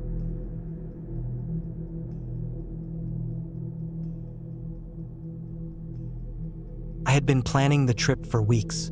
The cabin was small, tucked far back in the woods, well off any paved road, and the kind of place that most people today would find too inconvenient. That was part of the reason I wanted it. No neighbors, no traffic, no constant noise from the world. I thought it would be good for me to get away from the city and spend some time alone. The place had no internet, no phone service, and only a small generator that could run a couple of lights and the fridge. I wanted to write, read, and get some peace for a while. The drive out there was long. I turned off the main highway onto a smaller road that twisted through forest and hills. The asphalt ended after several miles, turning to gravel. Then even the gravel stopped. From there, it was a dirt road, two thin tire ruts leading deeper into the woods. The trees pressed close on both sides, so tight in some places that branches scraped the side of my car. It had rained earlier that week, and mud clung to my tires, sucking at them in low places. I had to drive slow. When I finally reached the clearing, the sun was already low. The cabin sat there looking smaller than I remembered from the pictures online. It was a simple wooden structure, weathered dark by years of storms, with a short porch and 2 steps leading up. The roof sagged a little in the middle, but it looked solid enough. Behind it, the forest rose again, thicker and darker than before. The clearing itself wasn't much wider than a couple of houses put together. I parked in front and stepped out, stretching my legs. The air was heavy with the smell of wet soil and pine. It was quiet in a way that city people never really understand until they're in it. No hum of traffic, no buzz of power lines, no voices from apartments nearby. Just the sound of wind pushing through trees and the occasional cry of a bird far off. Inside, the cabin was simple. One main room with a bed against one wall, a table and 2 chairs, a small wood stove, and a counter with a sink.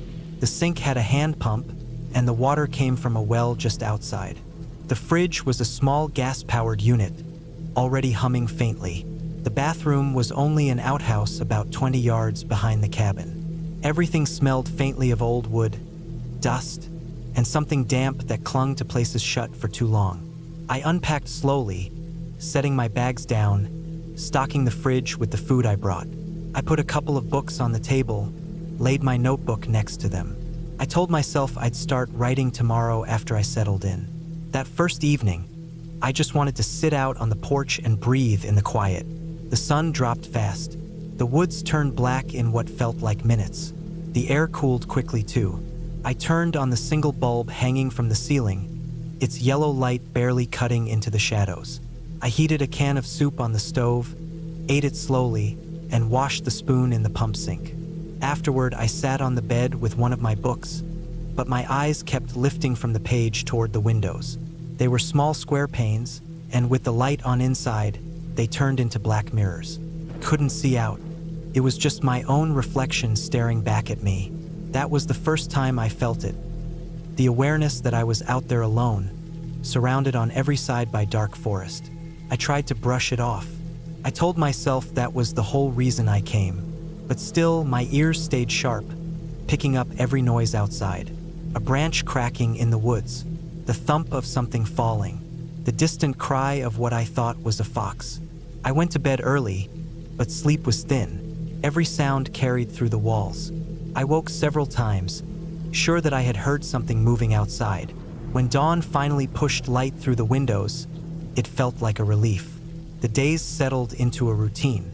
I would make coffee on the stove, pump water, then sit on the porch with my notebook. I tried to write, but most of the time I ended up staring at the trees. Sometimes I went for walks along the dirt road or into the woods. The ground was soft with fallen needles, and the silence was deep. After a while, though, I noticed things that made me uneasy. On the 3rd day, While walking about a quarter mile from the cabin, I came across a tree with deep scratches in the bark. They were too high to be from a small animal, and they were spaced like claws. I told myself it was a bear. This was bear country. That wasn't unusual. Still, the marks looked fresh, the wood still pale where the bark was torn.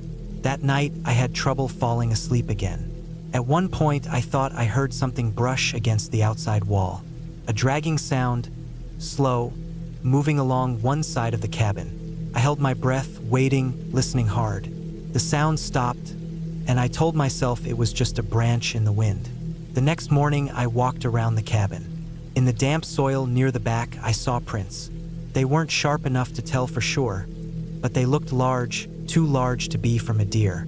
The soil was pressed deep like from weight. I crouched down, touching one of them, tracing its shape. I thought of bears again, but part of me didn't think it looked like a bear. It looked longer, almost like a person's foot but bigger, with the edges blurred where the soil slid in. The more days that passed, the more I noticed. Things shifted. One morning, I found the woodpile behind the cabin knocked over, the logs scattered. Another morning, I found the bucket by the well tipped on its side, handle bent. At night, the sounds became sharper. Sometimes it was like something moving in the leaves close by. Once it was a heavy thud against the porch, like a weight dropped on the boards. I would sit up in bed, straining my ears, staring at the black window. The generator was small and old. I turned it off at night to save fuel, so after a certain hour, the cabin went completely dark. I had a lantern, but I didn't like wasting fuel on that either. So when the sounds came, I would lie there in blackness, my mind racing. On the 7th night, I woke suddenly. It wasn't a sound that woke me, not exactly. It was the absence of it. The woods had gone still in a way that felt wrong. No wind, no insects, nothing. I opened my eyes to the black room, ears straining. Then I heard it, the slow creak of the porch boards. One step, then another. I froze. The bed felt like it held me down. I waited for another step, but none came. Minutes stretched long. Finally, I forced myself up and grabbed the lantern. My hand shook as I lit it. I held it up, casting light across the cabin. Everything looked the same. The door was shut, the windows still black. In the morning, I checked the porch. The boards had dirt smudges, not clear prints, just marks where something heavy had pressed. That day, I walked farther into the woods than usual, partly to clear my head. The air smelled damp, and the ground sucked at my boots. About half a mile in, I came across something that stopped me cold. A shirt, old, torn, lying in the leaves. It was faded blue, stained dark in places. Next to it was a boot, the leather cracked and rotting. They looked like they had been there a long time. I stood staring down at them, my chest tight. I thought of hunters, campers, anyone who might have been out here. But why would they leave clothes behind like that? I didn't touch them. I turned back and walked fast to the cabin. That night, I kept the lantern burning long after I should have. The shadows stretched across the walls, and the air inside grew stuffy. I lay in bed staring at the ceiling. I thought about the scratches on the tree, the prints in the soil, the shirt in the woods. And I thought about the sounds at night, how they always came close but never revealed themselves. 2 nights later, everything came together. It was just past midnight when I woke again, my heart pounding for no reason I could place. I sat up in bed, holding my breath. Then I heard it, the soft scrape of something at the window. Not the door, not the walls. The window. It was slow, deliberate, like a hand dragging across the glass. I clutched the lantern and lit it, my hands trembling so badly I almost dropped the match. The flame filled the cabin, and for a second the sound stopped. Then it came again, louder, a dragging squeal of nails or something hard across the pane. I turned toward it, the lantern throwing light across the glass. My reflection stared back at me, pale and wide-eyed. Nothing else. I wanted to step closer, but my legs refused. Suddenly, the sound stopped. Then came a new one, the heavy thud of footsteps, moving fast around the side of the cabin. One after another, circling. I couldn't move. My chest felt crushed. The steps slowed, then stopped right outside the door. The silence after was worse than the sound. I didn't sleep at all the rest of that night. I sat in the chair, lantern burning, staring at the door until the sky lightened with dawn. When I finally stepped outside, the ground told me what I already feared. Clearer than before, the soil held prints. Long, human-like prints, larger than my own, circling the cabin. They came up to the windows, to the door, to the porch. I followed them a short way into the trees until they vanished in the undergrowth. That was when I decided I couldn't stay. Whatever was out there wasn't an animal. It was watching me, testing the cabin.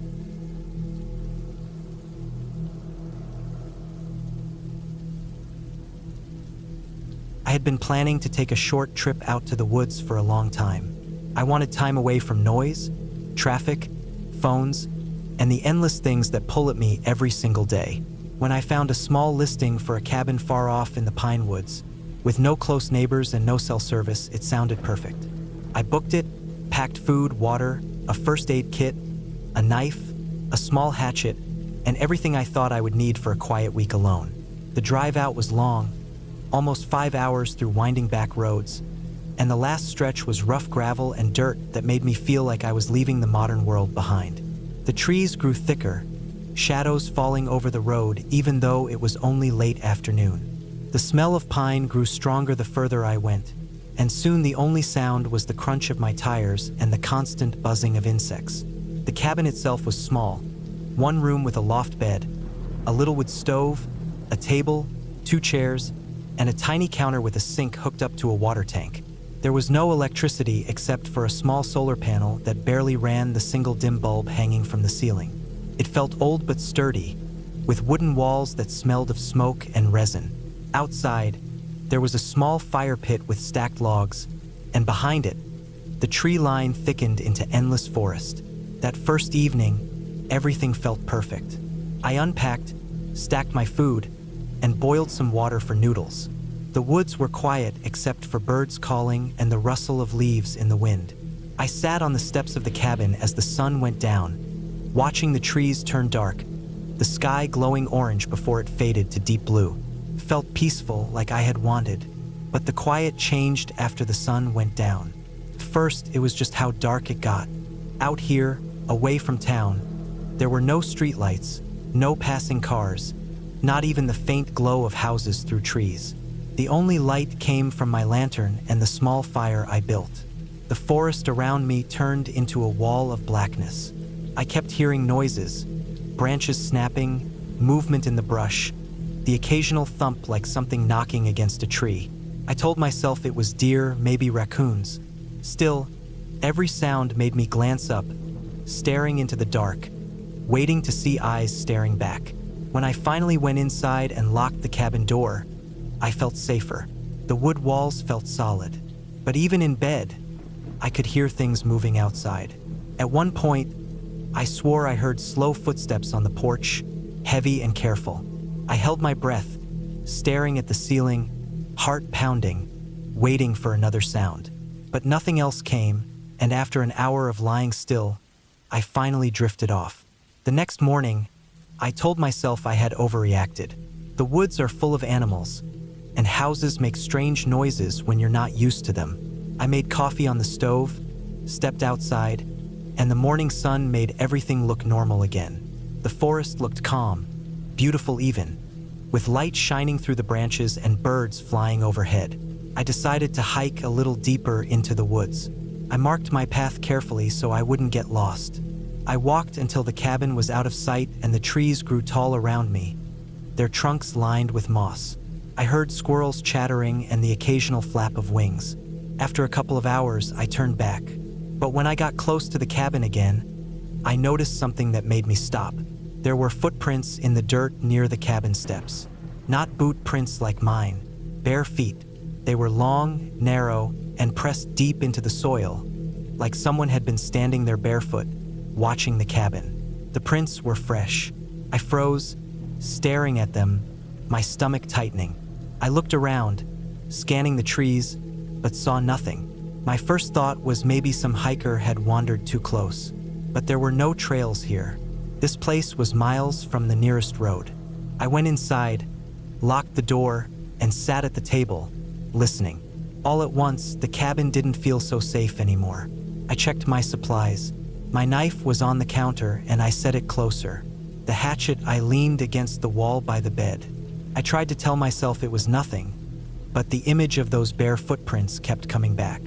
That night, I had trouble sleeping. The woods outside seemed alive with noise. A couple of times, I thought I heard someone moving close, then stopping. Once, something brushed against the wall of the cabin, slow and dragging. I held the knife in my hand under the blanket, staring toward the door. Morning finally came, and with it, relief. I forced myself to step outside, to look around, and what I saw made my chest tighten again. More footprints, not just at the steps, but circling the cabin. Some led to the window where they stopped like someone had been standing there, looking in. That was the moment the fear truly set in. Someone was out here, watching me, waiting. I spent most of the day inside, only stepping out quickly for wood and water. Every time I opened the door, I scanned the trees, convinced I would see someone standing there. The silence was worse than noise. At least noise could be explained. Silence meant they were hiding. By evening, I had decided I needed to leave. I packed my bag, stuffed food inside, and planned to drive out first thing in the morning. I didn't want to try at night, not with those roads. But that night was the longest of my life. I barely let the lantern go out. I sat at the table with the knife in one hand, the hatchet close by, listening. Around midnight, I heard it again. Slow, deliberate footsteps on the porch. They creaked on the boards, pausing between each step. Then came the soft scrape of something against the door. My hands shook, but I stayed still, breathing slow, praying the door would hold. The footsteps moved away after a long time, but I didn't relax. I sat awake until dawn, my whole body aching from tension. When the first gray light appeared, I grabbed my bag, shoved my knife into my belt, and went outside. My car was parked a few yards away, and I headed straight for it. But when I reached it, my stomach dropped. The tires were slashed. All four, the rubber shredded. Someone had made sure I wasn't leaving. I stood there in shock, the forest silent around me, the smell of pine sharp in the air. Whoever was out here wanted me stuck. I forced myself back into the cabin, heart pounding so hard it hurt. I tried to think. I had food for several more days, water too. But the idea of being trapped here while someone circled the cabin at night made my skin crawl. That whole day, I barely moved from the window. I scanned the trees, searching for movement. Once, I swore I saw a figure deep in the woods, pale against the dark trees. But when I blinked, it was gone. The next night was worse. I had built a small barricade against the door with the table and chairs. Sometime in the middle of the night, I woke to the sound of something being dragged across the porch. It was heavy, slow, scraping wood. Then came a knock. Not loud, just one soft knock on the door. I didn't sleep again that night. The following morning, I checked outside. On the porch lay a dead rabbit, its neck broken, its body placed neatly in front of the door. That was when I realized whoever was out there wasn't just wandering. They were playing with me. I'll stop here for a moment. This is already thousands of words in. Would you like me to continue the full story until the clear ending, which will push it well beyond 7,000 words? Or should I expand every single part of this section with even more minute detail to build the length and realism before moving forward?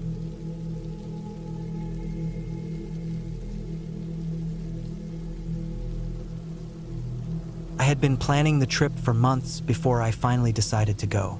It was not some big adventure with other people, no group event, no one waiting for me when I got there. It was just me, alone, wanting some quiet. I had been working too many hours, spending too much time around people, noise, and traffic. I felt worn out. I wanted a place far away where I could sit, breathe, and not hear anything but wind through the trees. I found the cabin listing online. It looked old but sturdy, tucked deep in a patch of wooded hills far outside the nearest small town. The photos showed rough wood siding, a tin roof, a porch with a railing that leaned slightly. Inside it looked simple. A stove, a table, a bed. No Wi-Fi, no TV, no phone service. That was exactly what I thought I needed. When I arrived, it was late afternoon. The road that led up there was narrow dirt and gravel. It twisted around sharp corners, and in some places branches reached out so close to the side of my car that I had to slow down to keep from scraping the paint. The trees were thick, tall pines and oaks mixed together, with long shadows stretching across the ground.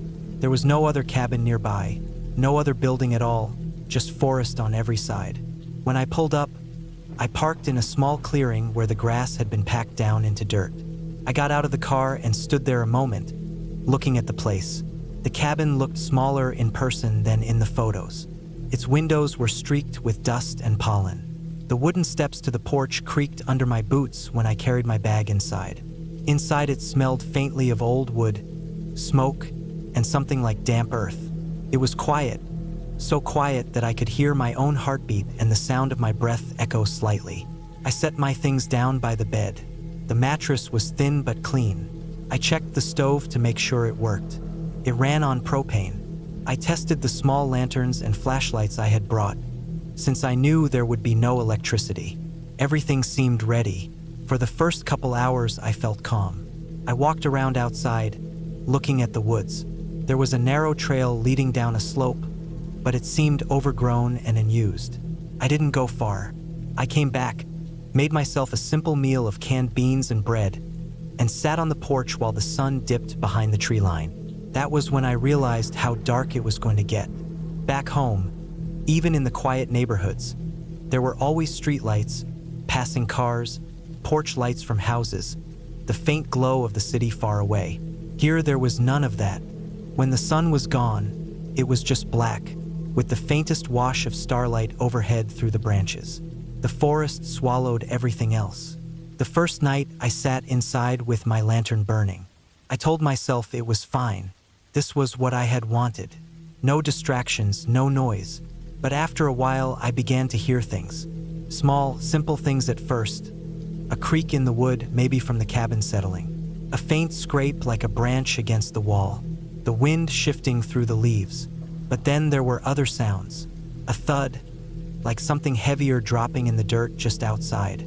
A crack of a stick breaking. I froze, holding my breath, listening. It went silent again after that.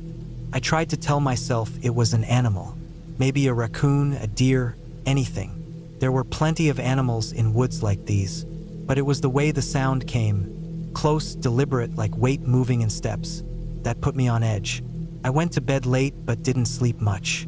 I lay there listening to every faint sound. I kept my flashlight within reach. At one point, I thought I heard soft crunching of leaves near the porch. I almost got up to look but stopped myself. If it was an animal, it would go away.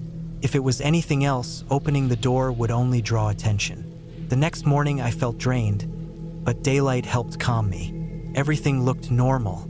No signs of anything unusual outside. The grass and dirt showed no clear tracks. I made myself coffee on the stove and tried to laugh at myself for getting spooked. I spent the day reading, writing in a notebook I had brought, and chopping a little firewood. I went for a short walk down the trail but turned back when it got too overgrown. I didn't want to risk getting lost, not without cell service. That evening I tried to settle again, but the feeling of being watched crept back. The woods seemed too quiet. Even the birds stopped after sunset. I kept checking the windows even though they only showed blackness. I didn't eat much for dinner because I felt tense. When night came, the noises started again. First faint, then louder. This time it was clearer footsteps. Slow, spaced apart, pressing into leaves and sticks. They circled the cabin. Not close against the wall, but not far either. My heart raced. I sat in the dark with my lantern turned down low. Hours seemed to pass like that. The sounds would fade for a while, then return. Once, I swore I heard something brush against the side of the cabin itself. A light drag along the wood. I barely slept again. By the third day, I was on edge constantly. Every small sound made me stiffen. In the daylight, I tried to search around the cabin more carefully. That was when I noticed something I had missed before. Behind the cabin, in a patch of dirt where the grass didn't grow well, there were faint impressions. Not animal tracks, They looked more like footprints, not sharp or fresh, but pressed enough to show toes and heels. I felt cold when I saw them. They led toward the trees but faded quickly on the harder ground. The rest of the day, I couldn't focus on anything. I thought about leaving, but part of me felt like I was overreacting. Maybe the tracks had been old, maybe from someone who had stayed here weeks ago. Maybe I was imagining the footsteps at night. Maybe it really was just deer or some other animals moving around. That night destroyed any chance I had of believing that. It started again, footsteps circling, but closer this time. Then there was a scrape on the porch. I knew the sound of boots on wood. My whole body went rigid. I grabbed the heavy flashlight in one hand and the hatchet I had used for chopping wood in the other. I sat there in silence, not daring to move, barely breathing. The sound came again, slow steps across the porch. I stared at the door, at the thin lock on it. My mouth was dry. The steps stopped just outside. I stayed that way for what felt like hours, not moving. At some point, the sound drifted away again. I never heard the steps go down the porch. They just seemed to stop. When morning finally came, I opened the door slowly and looked at the porch boards. There were faint scuff marks in the dust on the wood, the kind made by shoes. I decided then I couldn't stay another night. I packed my things fast, stuffing them back in the bag. I loaded the car, looking over my shoulder every minute. The woods felt heavy, like eyes were on me from every shadow. When I finally got into the car and started down the dirt road, I felt a wave of relief. The cabin shrank behind me, swallowed by the trees. But about halfway down the twisting road, I slowed. In the soft dirt on the shoulder, I saw them again. Footprints, fresh, leading across the road and back into the woods. They were bare feet this time, not shoes. The toes pressed deep, the stride wide, as if whoever made them had been standing there, waiting. I didn't stop. I kept driving until I reached the town, until I was back in places where lights shone in windows and people walked on sidewalks. I never went back to that cabin. I never told anyone about what happened either, because I knew how it would sound. Just nerves, just the woods playing tricks.